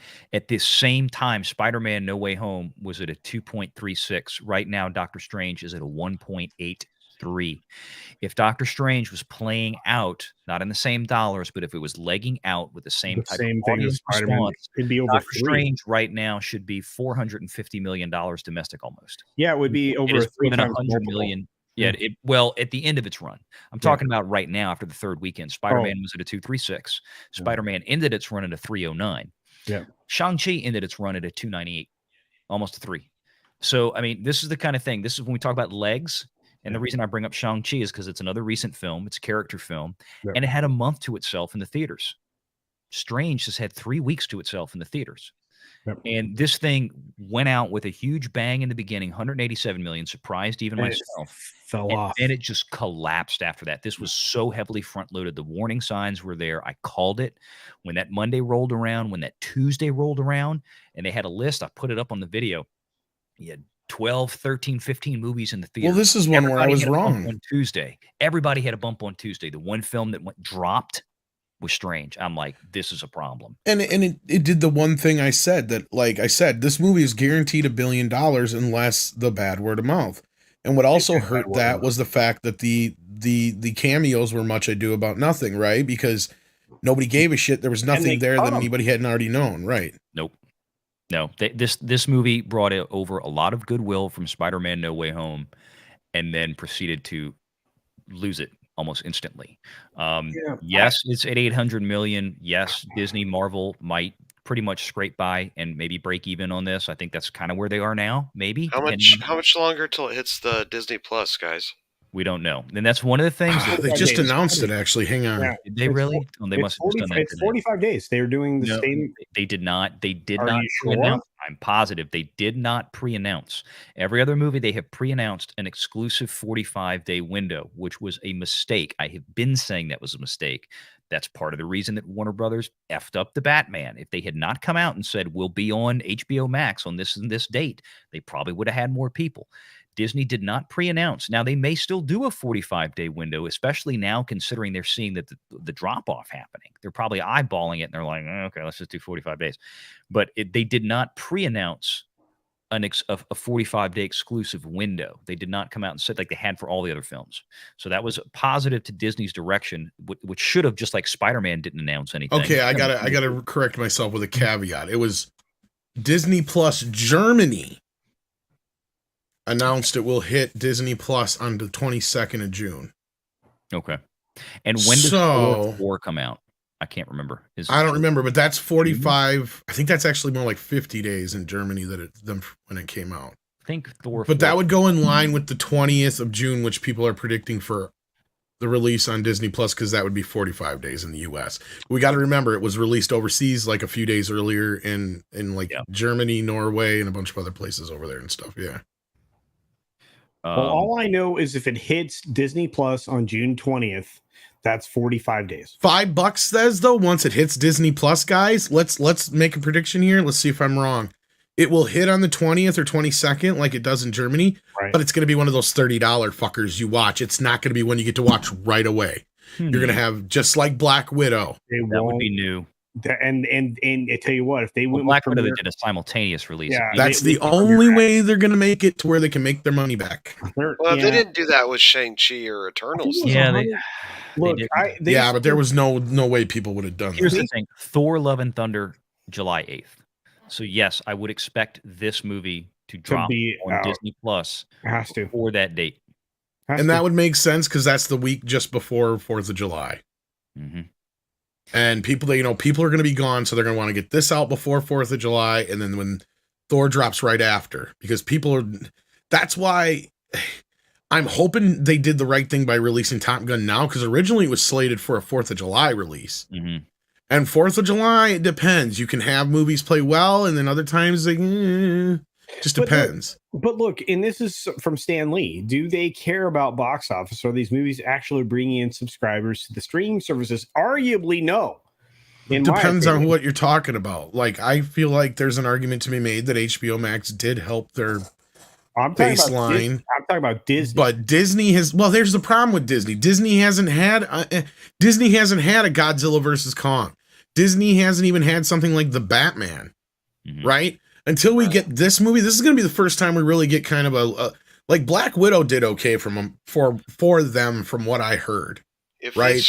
they screw up Obi-Wan, it'll cause a ripple effect that'll really hurt them, and I think that's going to be kind of the ace card. If they play that one and they nail it, Obi-Wan could make a Obi-Wan is going to be a problem because there's going to be a lot of normies and the general Star Wars fans that are going to be just member bearing that shit the fuck up. Because we have proof that support the leaks. I don't know. We'll see. Once people figure out it's a master bait and switch, they're going to be out. Or should I say evidence, not proof? Sorry. No. But I think we're going to see a master bait and switch. I think we all know that. And I think a lot of people will be out soon. Look at how much the fall off was from Moon Knight, right?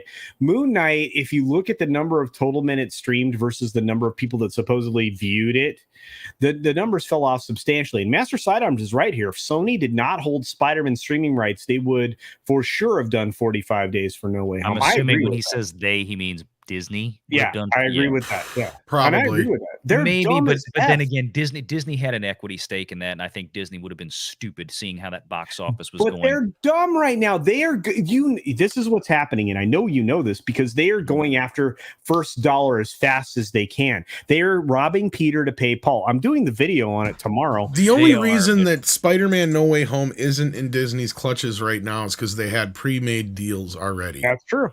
It's all true. That predated Disney Plus, and that was because Sony promised, I believe it was Netflix. Yeah, and Grace Randolph, you take what she says with a grain of salt, but she said Strange was underperforming. Yes, she did. This is the thing I was saying to that dude in the fucking chat earlier who tweeted at me earlier. I'm like, I don't really give a fuck, but it was like, dude, I mean, I get it. You like the film. That's great.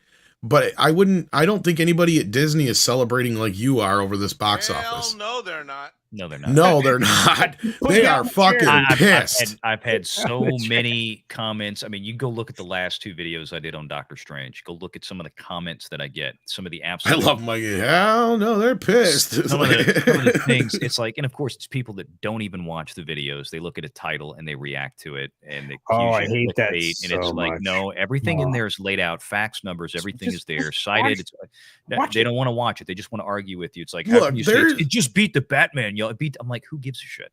Look, Shang-Chi not making that much money, you tried, you failed. Eternals not making that much money, you tried, you failed. Okay, those titles I can't really say shit about because that's like the same level as trying something like Guardians of the Galaxy. Not everything is going to come out and be a Guardians of the Galaxy. Well, it's like I said when Valiant's show earlier. I said, and I mean this is fact. Fact is fact. I paid to see Spider-Man in the theaters 3 times over 2.5 months. I couldn't wait to order the Blu-ray 4K, the 4K of Spider-Man. I don't give a flying. And Doctor Strange, by the way, is probably my second or third favorite Marvel character. And I'm not a Marvel guy. I'm a DC guy. Yeah. I could care less if I ever see this movie again. And I definitely don't want to own it. And I could care, and I'm not going to buy it. Well, that was going to give me my point here's the thing is you have this mentality now where, and it's true, there's nothing wrong with it. It is sound. When you put 2 big comic book characters like in the movie, there's no reason you shouldn't be bringing in $1 billion. Right. And even here's the thing is if the movie was good enough on its own, that one big cameo that everybody did make a big stink about or big deal about would have been enough to carry this movie over that $1 billion threshold, but the movie is shit, right? You got the media that have to admit that it is a failure, right? On so many different levels. No Spider-Man, no Moolah. That's what that breaks down to. If they would have got Spider-Man in this Doctor Strange movie, At least, for 15, 20 minutes. Oh, it would have helped. Yeah, It would have kinda helped. roll But in. My That's point what is okay, let's be real. Okay, I'm talking about the fantastic Boar. cameo, Yeah. let's say. That would have been enough had this movie been decent enough. But the problem you have here is exactly what Mikey said. You don't have the people that don't have the incentive to go back and see this over and over and over again like they did with Spider-Man. But And you can't bring beloved heroes in just to waste them. And that's the problem. That's the problem, right? Because now we are on C-list or recently created characters that the only way you can get audiences to go see is by bait and switching them into the seats. And that's where we're at. And it's happening on Disney Plus, and it's happening now in the theatrical releases, and they're becoming almost indistinguishable. You are looking at all of these pieces out there right now. Well, wasn't it Chris Gore who basically said this was a glorified Disney Plus show? Their content. That's it. The minute you created content rather than actual shows, actual films, that's when you broke this whole wheel, right? And we didn't do it. They did it. And it's frustrating as hell. Banana Facts with Banana Dave says, not gonna lie, for the longest time, I thought VR was Steve Shives. Mind blown. Right. I didn't know that. Dash Attack sent us $2. Says Stranger Things versus Obi is going to be interesting. Yes, I can't wait for those Samba. Yeah, but unfortunately, Stranger Things drops all at once, don't it? Yeah, it does. Yeah. I don't know for how long Netflix is going to continue to do I know. that. Didn't I not say that, 2-3 months ago? And everybody's like, oh, no, they'll never change. Well, they've already started that. They're splitting it up, just like they did with Ozark recently. They had to break up Ozark. Yeah, that was amazing, They're right? breaking up Stranger Things too, as well. I knew this was going to happen before too long. Especially I'm watching this play out in real time. That it works because look at your level of excitement and enthusiasm for the offer, right? Mm-hmm. I mean, look at Tom. I mean, you've been talking about it every week when they've been dropping a new episode. You're like losing your mind. You've done it for 3 weeks now? Oh, I get pissy if I don't get a chance to watch it right away. Yeah. Right. Now, can you imagine if it was all deep dive? Because what happens is when it's deep dive, we burn out very quickly. That's the Karate Kid problem right now. That's the Karate Kid problem. Yeah. Exactly. Or Cobra Kai or whatever you want to call it. Because I was all in, and like when Paulie said, "Oh, you got to watch the next season," I was like, "Oh God, all right." And then you get started, and it almost becomes like a fucking homework project. I ran into a similar issue though with like Narcos. Like I deep dived the first 2 seasons like nobody's business, and then when I got to that third one though, I got kind of burnt out. Yeah, you got to stop and give yourself a break. Well, Cobra Kai is like cocaine. As soon as you get it, you end up just doing the whole. I know every fucking time. You don't even do cocaine. What are you talking about? Well, the thing is, I've been around enough. Come on, they're 30-minute episodes, which is nice. I mean, like Narcos are like an hour an episode. Cobra Kai is much more digestible. It's 30-minute episodes, so it does help a little bit from that standpoint. Now, like you're gonna. I don't know if Netflix is ever gonna go to weekly drops, but I think like this breaking up the seasons, part 1, part 2, space them out a couple of months. I think, and maybe they'll start doing some shows that come out on weekly release. I think they will experiment, and I know Tom said it. I've said the same thing. At some point, it has to go that way, and especially now. This is the key. Now that the advertisers get to come in. That was what I was saying. Yeah, that is going to change the dynamics. And I've been telling people, it's like watch Netflix. I said Disney Plus was going to do it. Netflix was going to do it. Netflix. They were going to do it from the beginning. We already know this, and you're about to agree with me, VR, which is going to make me really happy. The reason that Disney Plus shows were cut at about 40 minutes or so was because they knew they were going to roll into a commercial model at some point. Mm-hmm. Oh yeah. Well, not only that, they pre-did that because they want to be able to throw these on ABC if need be too. Exactly. That's the other thing. They've got that outlet. They've got that option, especially Disney. They don't have to really cut nothing down. That way they just throw it out there that you can have a Sunday night where they're showing, an episode or 2 of Mandalorian and Ahsoka and Obi-Wan all in one large chunk. And don't tell me they won't fucking do that in a couple of years here once these have been on Disney Plus and ran their fucking... Yep. I'm surprised they haven't started doing it already with the Marvel shows. Well, actually, Netflix, honestly, I can't believe they didn't drop WandaVision on ABC before Doctor Strange came out. I'll be 100% honest with you. That would have made sense, right? But we're seeing that across the board. I think we're honestly seeing the fact that Disney is having to shift and pivot, and they're doing it all in the quiet. Netflix is doing it publicly, and it's actually bringing people back to them.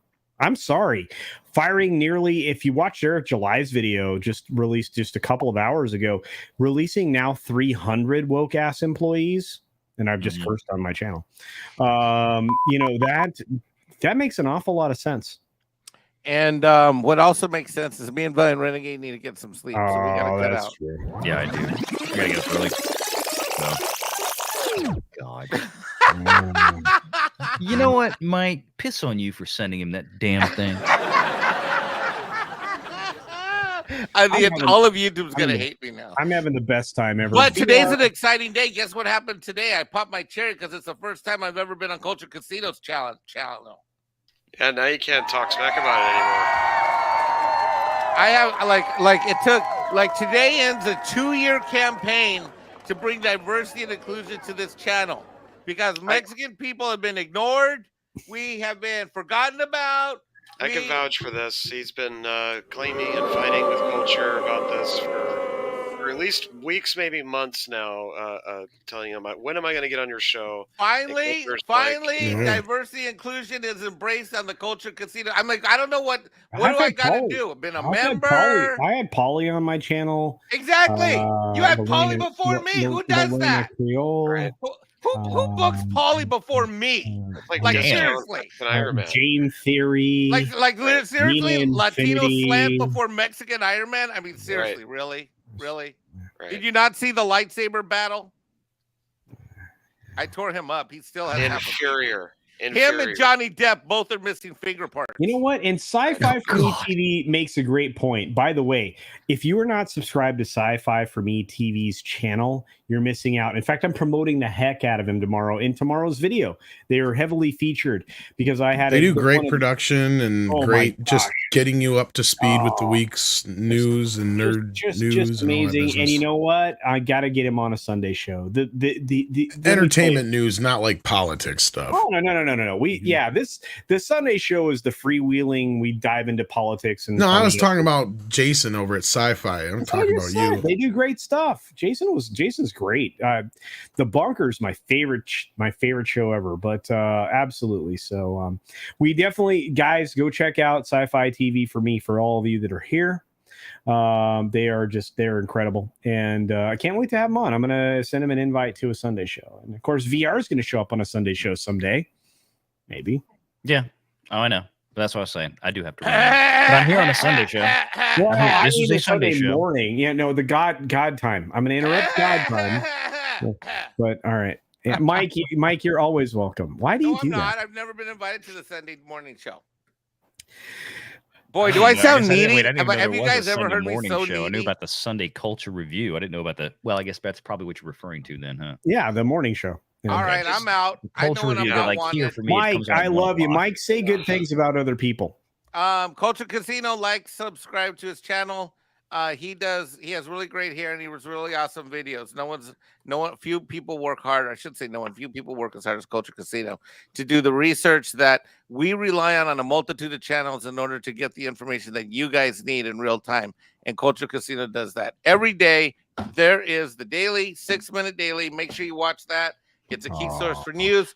And when he's not on his own channel releasing videos, he's on every other network talking about the things that he knows that we need to find out.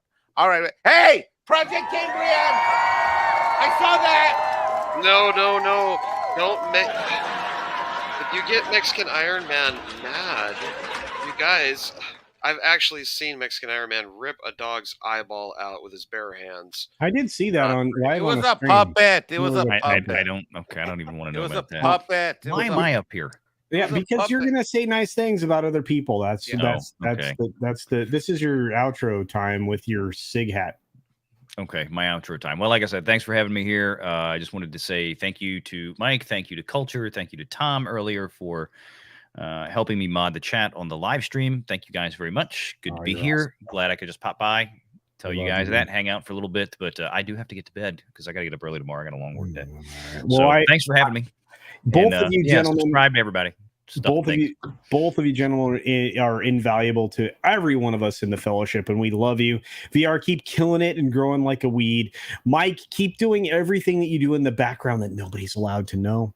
And for everybody else out there, subscribe to these gentlemen and give them the love that they deserve, because they deserve an awful lot of it. Thank you. Subscribe to me.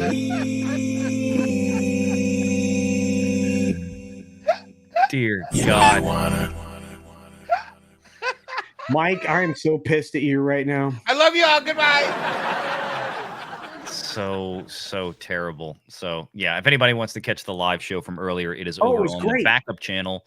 It's on Renegade Online. It's not on the main channel. It's over on the backup channel, Renegade Online. So that's where I'm going to try to start dumping live streams immediately after. So y'all go check that out. So all right, take care. See y'all.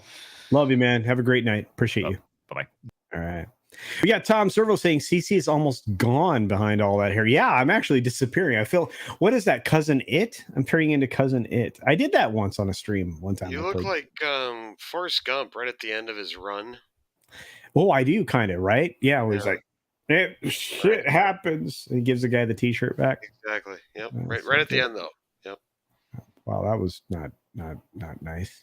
Tom Hanks, he's a good looking guy. All right. I guess. Sort of. Oops. Yeah, maybe. Oh, Lieutenant Gilded. Oh, I have not. I did not. I haven't been on our Lord and Savior Gilded today. Gilded. There's Tom's thoughts. Vinny, what's up, Vinny? All right. Okay. Wait. Hey, do we Vinny. have anything else? I think I covered articles I wanted to cover. I think you covered pretty much everything. I think we lost everybody now. I think everybody's cleared out. It's like a bar. Yeah. But did you cover your ass? That's. You did not cover your ass, Culture. Okay. Here. There's still 155 people watching. Holy shit. 150. Thank you so much for watching, kids. Yeah, we love all of you. Hit that in like the button. possible way.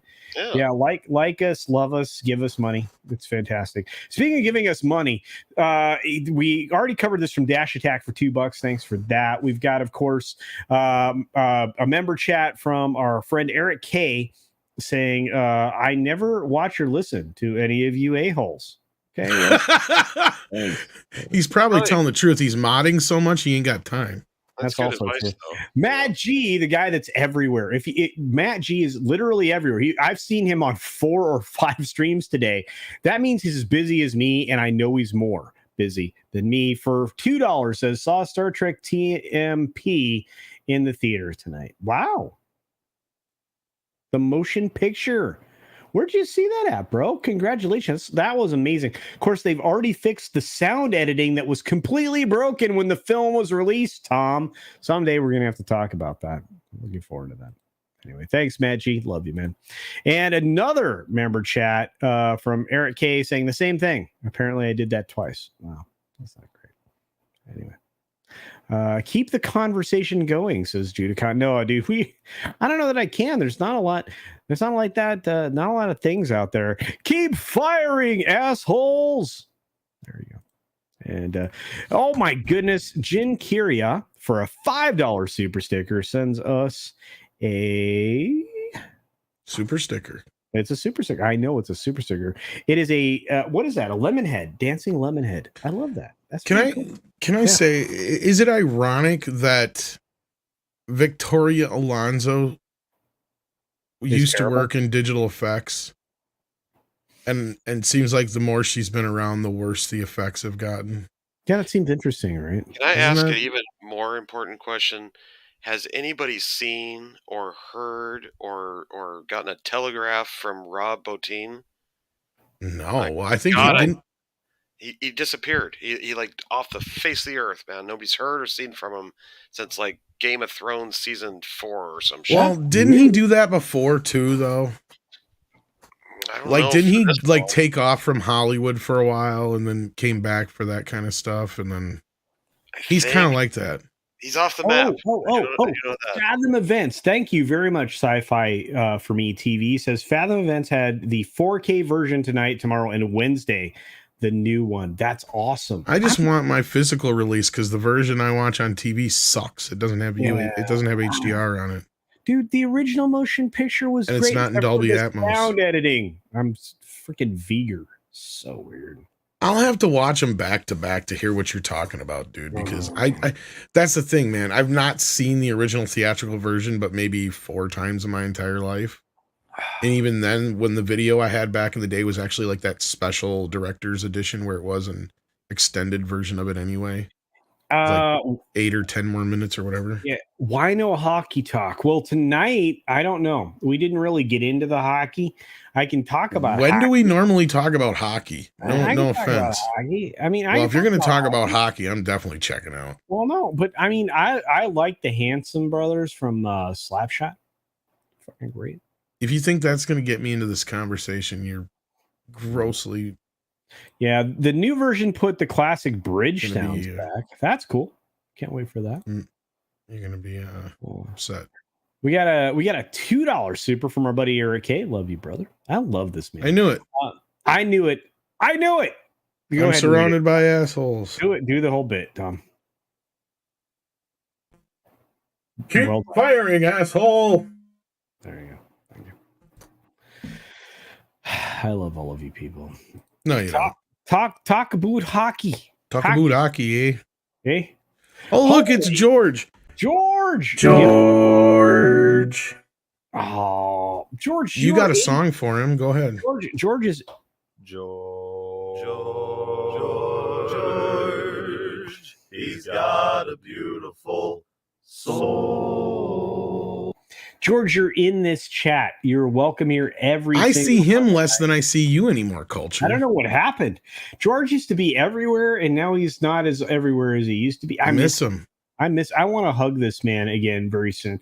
He says, "Hail all my brothers.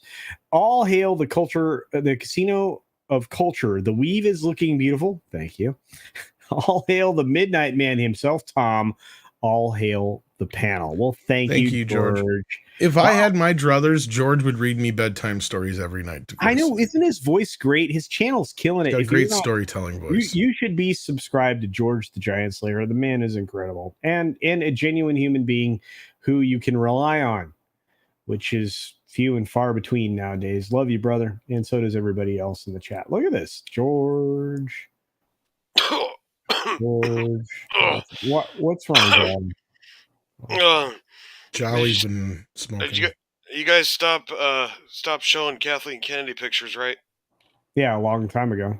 Okay. No, sorry. I had to run off to the bathroom and throw up. I was just tired of looking at her. You know, I got queasy and anyway. Sorry about that, guys. I didn't mean to leave you hanging. That's all right. George, thank you again for the $49.99 super chat, dude. I love you so much. I miss you desperately. Can't wait for Dallas. We've got this for $5 saying, anyone see that odd True Lies CBS trailer yet? No. I heard some rumor about some new series or some shit. Yeah. Is it But out I haven't seen there? the trailer. I don't know. I wouldn't watch it. CBS are assholes. Oh, that's right. They'll claim me. Yeah, they I'm will. gonna get claimed already for the I'll release have of to the look Dragon around. thing, but that's fine. I heard it was supposed to be pretty bad. What's it based on though? Like, is it supposed to be the same characters or just? I don't know. I don't know if it's like some quasi sequel thing or if it's just a. How do you quasi sequel that? Yeah. The terrorist did he not get fired into a helicopter? I don't know. Hey, there's George's channel, everybody. Click that link. Or right click that link and then like visit it in another window. Don't leave me. Anyway. All right. Knowing them, they probably reversed the roles anyway. Oh, of course. She's probably the actual agent and then he's the house husband. Johnny David says, hail all. I spelt it right this time, Mr. C. Thank you, sir. Well done, Johnny David. And George shoots another super chat our way for another $4.99. Thank you, brother. You can tell he's on his phone. Hey, Bastages. Will you be on for a while? No, we are rapping, bro. Does anyone remember that Michael Keaton film where Bastages came from? Yes, Johnny Dangerously. Of course. One of my favorite films of all time. My mother hit me once. God. Joe Piscopo was so good in that film. Oh my god. That needs a DVD / Blu-ray release. I don't know. Maybe it's been on DVD, but I don't think so. Or I don't own it, but still. I was so, that is one of those movies, right, where you're just like, this is so ridiculous, and it's so good. What was that other one with? Was it Henry Winkler? Night Shift. Oh, that's a good one. That one's on Blu-ray. That is great. Oh God. Check that out if you haven't seen it. Oh yeah, I believe that was one of Michael Keaton's first movies too. It was, yeah. I mean, and like there was some weird stuff. Like that was the right time frame where you also got Bosom Buddies, which gave us Tom Hanks and the goofy looking dude that I always forget. What's his name? Blonde guy. He was in Frasier. I don't know. He was on Newhart and shit. He was in a lot of shit. Yeah. Right, yeah, that guy. Yeah, but I mean, you had that weird period of time where TV was granting us like the future film stars. It was like this. It was incredible. Keaton was great in that. Oh my god. Keaton was so good in so many things. But no, Johnny Dangerously was the moment I loved that, man. And what was the redhead? She was smoking. Oh, that was Bernadette, wasn't it? No. Oh, who was in that? No, it wasn't Bernadette. You're right. It was shit.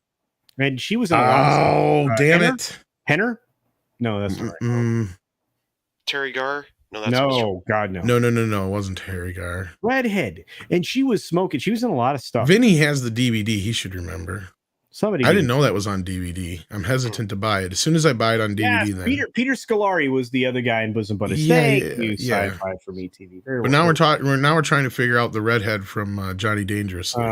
Somebody help me with this because she was Henner, right? Was it? What? You might be right. Yeah, Frankie knows. Thank you. Frankie knows. Yeah. Right.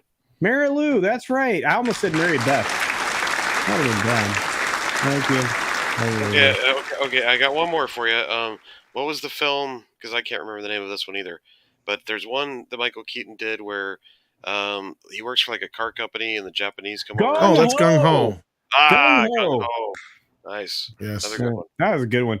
And it had Long Duck That movie Dong got in it. trashed by the critics when it came out. What? Long Duck Dong was in that, right? Yeah. Long Dick God. Dong. What? Yeah. Long who? It's like, never mind. Long Duck Dong. Don't you remember Married? Wasn't the other guy from Police Academy and the voice of Leo in that too? Brian Toshi? God, yeah. Oh. Yeah, I think he was in it too. Oh, so many great things. Yeah, 16 Candles. Yep. Revenge of the Nerds. Married. Jeez. Revenge of the Nerds was filmed right down here. Really? In the town I live in. Yeah, cool. by the university. You could not. I believe today. That's true, George. You could not. Now, was it Nerds or Animal House that I'm thinking of where they changed their mind at the last minute, so they had to find another school to shoot it at? I do know that got shot in Tucson.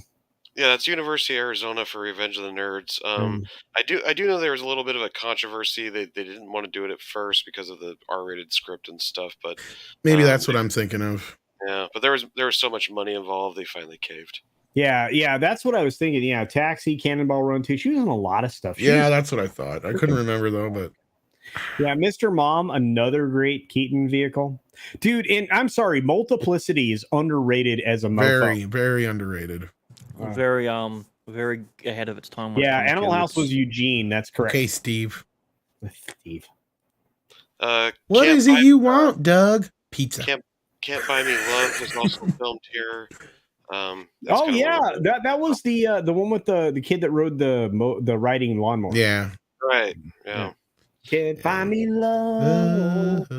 Yeah, that kid was goofy looking as fuck. That's the poor man's version of Some Kind of Wonderful, which is a far better film. Mm-hmm. Yeah. You look good wearing my future. Another Keaton good one was that the Founder recently. That was a much better film than. I mean, of course, it did get some praise, but I mean, the McDonald's one. Yeah. Keaton would be okay as Batman after seeing Clean and Sober. Indeed. By the way, Sally Field was in that one film with Keaton called Stand Up. Was that the name of the film? Oh, that. Wait, that was yes, Tom that was Hanks. a great movie. Are you thinking of Punchline with Tom Hanks? Punchline. Oh, Yeah, you're Tom right. Hanks. It is Yeah. Tom Hanks. Why did I get that confused? Because that's a horrible fucking movie. Oh, I loved it. I thought it was so well done. That's a horrible fucking movie, dude. It's really weird because they're in a relationship, and then years later, he's his mum. Like she's his mum in. Well, Forrest not Gump. only that, it's one of the most unfunny movies about funny people I've ever Exactly. seen. It's since funny people. You know, sorry. well, what's sad about Funny People was half a great film, but then it becomes this whole other film halfway through the movie, and you could have lopped off that whole ending. So if you were going to list Dudley Moore films, would you include Crazy People? Maybe. I haven't seen it in years, but Dudley's got some wide range of good to shit. Like, I mean, you got, for every Arthur, you've got a best defense, right? I mean, Oh yeah, but I'm telling you, I think Crazy People was really good, and Daryl Hannah was in that, I believe. Was she in that one, or was she in? I don't know, but I loved her in Kill Bill. Just She was the one that didn't want to leave the mental institution, right? And one of the ads was Sony sounds Boney. like my ex-girlfriend's.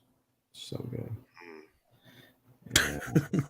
Speaking of which, wow, there was so much good stuff. Culture Casino. you're really dragging this out, Culture. Just so you know. No. Culture Casino. What was the superhero film with John Ritter? Ordinary Hero. Is that what it was called? I think. Wait a minute. Do you remember it? Was that a TV movie or was that an actual movie? It has to be a TV movie, I'm sure. I think it was. There was one with Woody Harrelson where he played like a retard superhero. Forgot what that was called. Did you see that one? It was weird. No, I haven't. No, it's true. He's Woody Harrelson. He played. No. He's like mentally disabled. Is it like an old film or is it? Not really. It's like maybe 10, 15 at Oh the wow. most. He dresses. Oh, Ritter was Hero at Large. That's what it was. Hero called. at Large. Okay, that sounds more like it. Yeah, I was gonna say it had Ann Archer in it. She was smoking. I'm glad I looked that up. Thanks, George. Love you, brother. Let me know what the name of that movie is in the chat, guys. What was it with Woody Harrelson, where he's got the he's basically got the mind of a child. I've never heard this before. And he dresses. He's got like jars of nails that he uses as weapons. He's got he's like a Home Depot superhero. Wow. I can't remember the name of it. Defender is what they say Woody was in. Defender. Defender. Defender. Yes. Yeah, that's right. I'll have to look that up. It's pretty good. It's worth. Is Hero at Large even available anywhere? I don't know. I couldn't see it anywhere. It was like out there, like. Well, that's the thing is like going back to bringing you invoking Greatest American Hero. That needs a Blu-ray release like nobody's business. One of my favorite films of all time is weird, right? It is called a Serbian film. Let me guess. No. Undercover Blues. It had Kathleen Turner and that handsome guy that did a lot of drugs and was married to Meg Ryan before she dumped him. Quaid. Yeah, thank you. Yeah, Dennis Quaid. It also had Stanley Tucci in it. Yes, Stanley Tucci was brilliant in it, and you cannot find that motherfucker anywhere. Oh shit! And there's that guy that was in Warehouse 13. He always plays a weird guy. I'm trying to think of his name. I met the bloke. Quite nice. Yeah, so good. Which one are you looking for, Culture? Undercover Blues. Check Kino. Kino? Okay, I'll check it out. Check them. I don't know. It might have been. They do a lot of those lesser known titles, yeah. All right. Well, and they dump like ton a month. So like sometimes it's like I don't even realize that they're out there. It's like holy shit. And they just signed some big deal with Paramount too. So all right. Well, for everybody that was here, all 154 of you that are still here, God, we love you people. The John Beck for $2 says, "What's the movie with the glow in the dark condom fight?" That has Ritter in it. That has Ritter in it. What is it called? Skin Deep. Skin Deep. Yeah. Yeah. That was a great film. Holy cow. Yeah, that was 1990 or 89. What's the one he did with Belushi? Oh shit! Somebody put that in the chat. That one's one that Kino released. So good. Real Men. Real Men, yes. I know I was gonna say Real Guys or Real something, but like yeah. All right. Well, Ruben Christopher Haynes sends me a member chat. It says, Hail Culture Casino, hail to the chat. I'm still alive. Thank God. Love you, brother. Says Orlando meetup was amazing and eventful. Looking forward to more fun content. Love you all. We love you, Ruben. Very, very much. Speaking of John Ritter, most people don't realize how big of a hit Problem Child was. Oh, it was a huge I didn't realize until I looked back at it one time. I'm like, holy shit, that movie made so much fucking money. Holy crap. It had an immediate sequel, and then it even had like a third one with a girl, I think, or something. Yeah, The second one had the I think there girl. was 5 sequels to it. Or something There was a ridiculous. bunch because then William Catt, speaking of Greatest American Hero, ended up taking over the father role because they did like a bunch of TV versions. It had an animated series. I have to ask a question now. The guy that was Greatest American Hero was not also Condor Man in the Disney film. No, two different guys. We've had this conversation before. I know. It drives me crazy every time. Oh shit, I can't think of his name now. Somebody in the chat will get it if we don't get it right away. You want to see a great William Catt movie? Check out the horror movie House. Oh God, that's a great one. good. Yeah, House is pretty Oh, good. he was so good in that. We watched that on one of my. He's also the original Willard. Yes, he Michael was. Crawford, I believe, is who you're thinking of. Michael Crawford, thank you. Mr. Tickle Truck for Canadian $2 says, anyone have a copy of Fart the movie? No. Is that the one from Idiocracy? Or no, that's Really? Ass. Never mind. What the? Yeah. By the way, Fart this is one from early 90s. Yeah, is it really a thing? Oh yeah, Okay. it was really a thing. And another monster brings up one of the other great films, Spies Like Us. And if Was you that don't really know- a good one though? I don't remember that loved being it. as good. No, I'm trying to I remember. loved it. And It's if got a you good fart joke in it, which is rare. and if you don't tell us what we want to know, we cut off a finger, mine or yours. Which one? Okay, wait. The I Chevy keep Chase getting movie. That's right. I was gonna say there's the Chevy Chase one, and then there's the Robin Williams one. What's the Robin Williams one? I keep getting it mixed up with. The clown where he dressed Oh, up. No. The Russian one. Shit. They They're were very. the Russian one. Oh, They came fuck. out very nearly the same time too. Patches something? Patches? Survivors. Moscow, Survivors. Hudson. Is it Moscow Molo and got Hudson? it. No, Survivors. That's what I was thinking of. Oh. George got it. From Mr. Ticket Truck for another Canadian $2 says this super chat is a speed bump so you end slower. We have to end.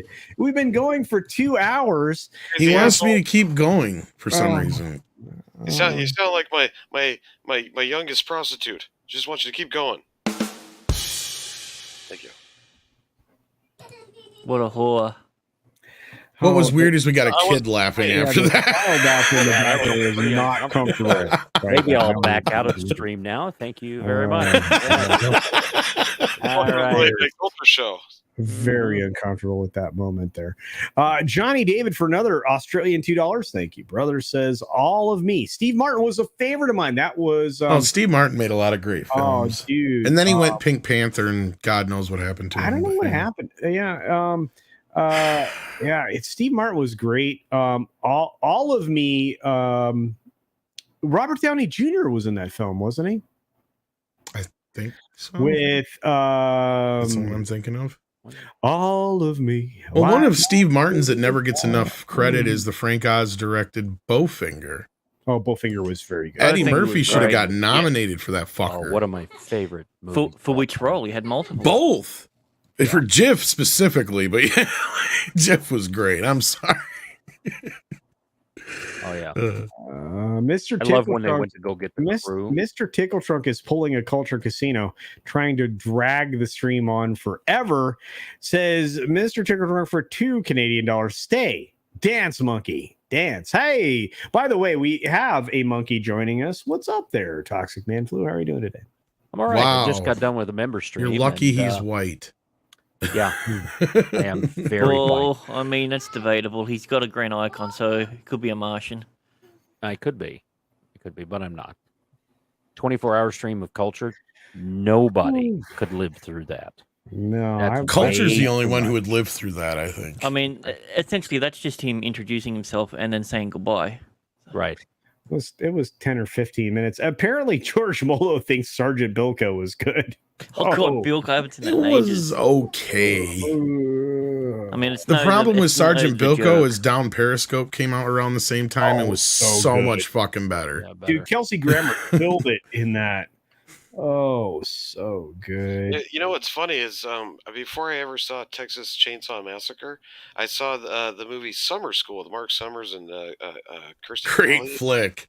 It's so fun. What a great movie that is. And it turned me on to horror movies, watching that comedy as a kid. Yeah, Summer School. Not those kind of horror movies, Culture. I know where horror your brain's movies. going. Okay. All right. Well, stop. it is you saying it, so I stopped. That was good. Sanding Monkey says dance monkey or start sanding like me. Lily Tomlin was in All of Me, I think. Really? Yeah, Lily. Yeah, Tomlin. I think so. Yeah. Wow. Six just went to lunch, so we can't end yet. We must entertain. Well, hopefully you her. have a good lunch. I'm hoping to get over karaoke. I think Culture's pulling this off on purpose. What am I doing now? Yeah, I'm trying to get over to karaoke. He's pulling off on purpose. You're dragging this out on purpose. Yeah. I wasn't doing anything. I'm not doing it. Peter. Yeah, Van- wow, like the kid said. It wasn't me. Yeah. Wasn't me. You gotta Inner wait till he Space. starts snoring. Quaid was in Inner Space. That was an interesting film.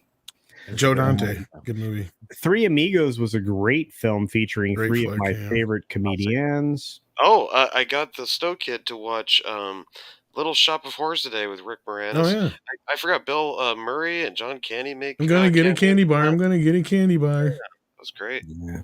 And here's the thing: Chris Mead brings up Downey Jr. was in Weird Science. He was also in Johnny Be Good with he's in a lot of stuff. Michael Hall.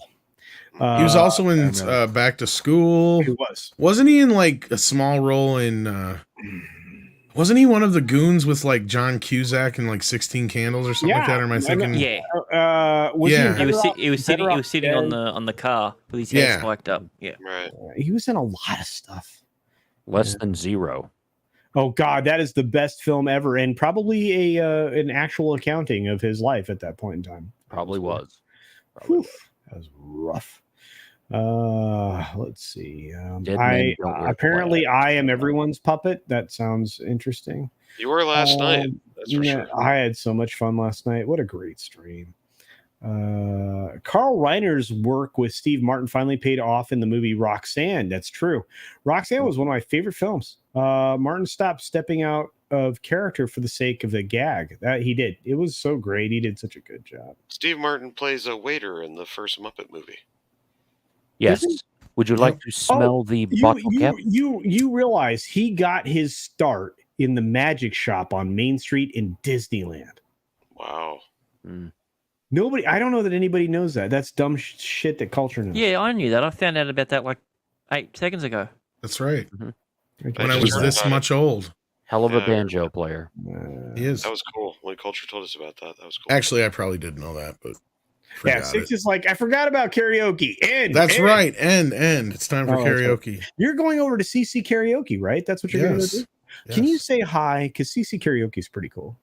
Well, you can come over and sing karaoke and say hi yourself. Not. I have to sleep, dude. I have a pisha. Yeah. Puppet's got to work in the morning. Yeah, well, Puppet has a real job. Puppet does like work. Yeah.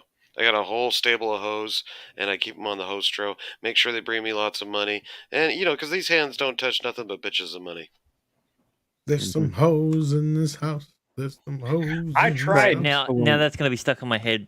That's the only problem with watching your streams is that song gets stuck in my head, and I'm singing it around my daughter.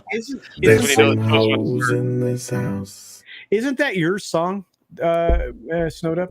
No, that's actually like a funk remix of Cardi B's song. Yeah, it's her song.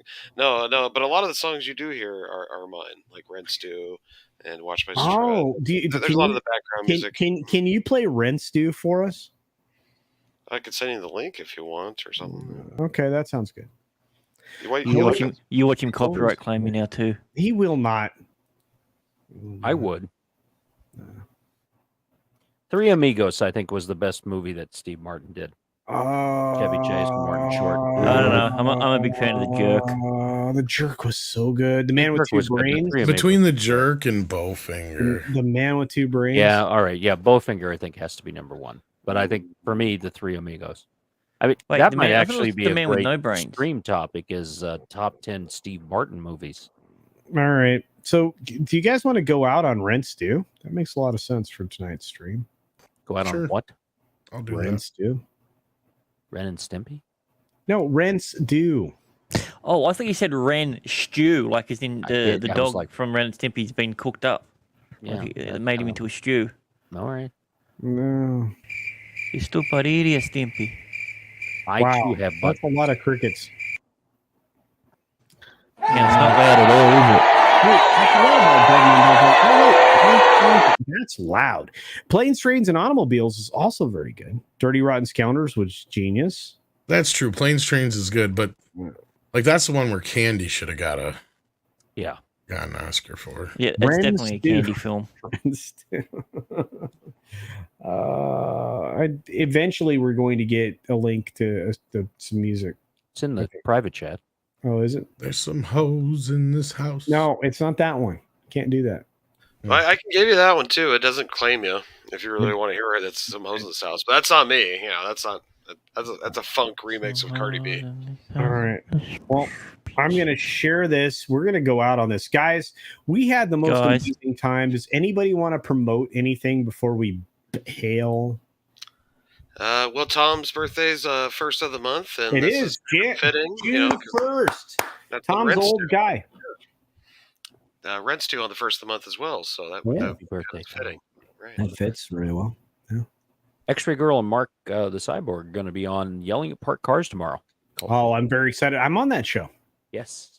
That's why I pumped it up, because it's duly what we call a twofer in the biz. Twofer in the biz. Am I in the biz now?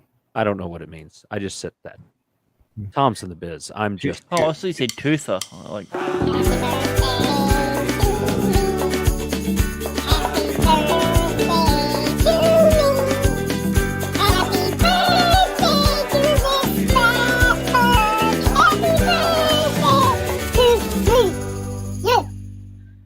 Oh, we got 1 another year older and 10 This isn't my song, by the way. Just saying. All right, I say Mr. this isn't my song. Mr.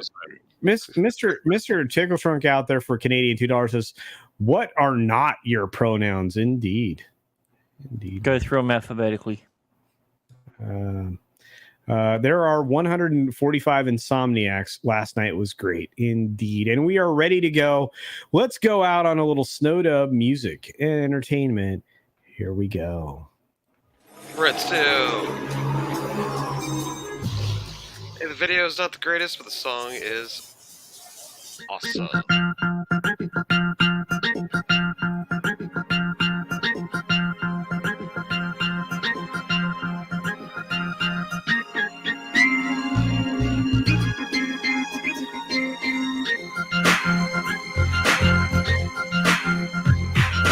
What about the money that your grandma lent you?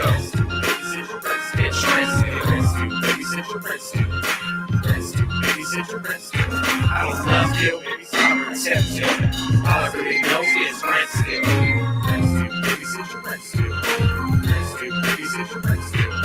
Bitch, you get a fire, what you been through? I chop your head off like a job, ain't swing you. And keep my mind still sharper than a Ginsu. A Buddhist monk who has spoken Hindu. Still back these souls like I'm the chosen one. I always make sure my emotions stay frozen, son.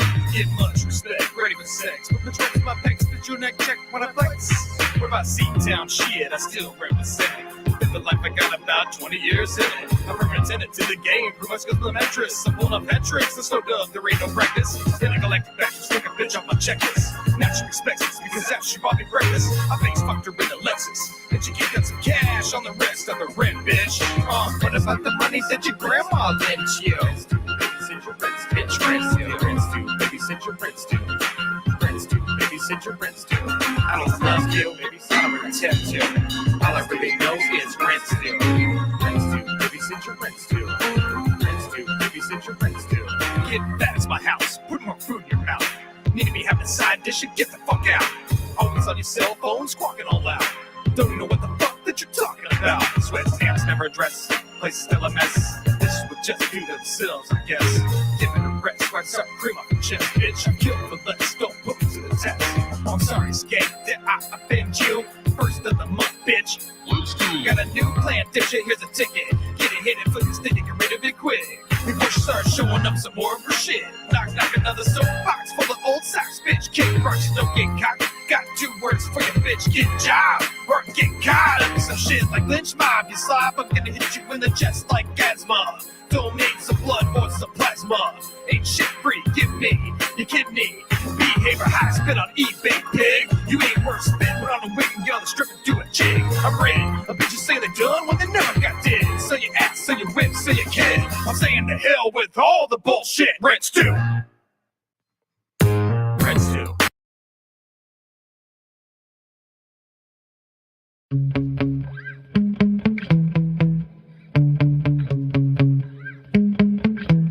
Yeah. Sometimes I get so mad, there's no controlling me. My thoughts get so bad, I'm like, I might grab a bat, I don't know. My wrath, my blood boils over like, oh God, here goes. I lost all feeling from my head to my toes. You said some shit that I can't let go, so just stay tuned for the rest of the show. So have you ever felt betrayed? Switches how you see things, realize something needs change. Cause I know you got me fucked up, let me show you what's up. Cause enough is enough. I'll take a face full of pavement just to make a statement. I know there's no turning back. Oh God, adrenaline wasted, so mad I can taste it. I know there's no turning back. I'll do what it takes, I ain't making mistakes like that.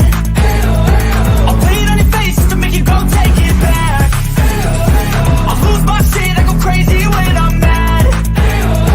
And now you gon' wish you would shut the fuck up real bad.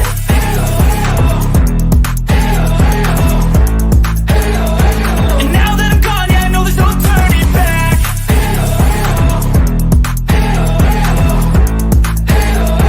And now that I'm gone, yeah, I know there's no turning back. I don't fucking take smoke, I'ma poke a hole through you, choking's overdue.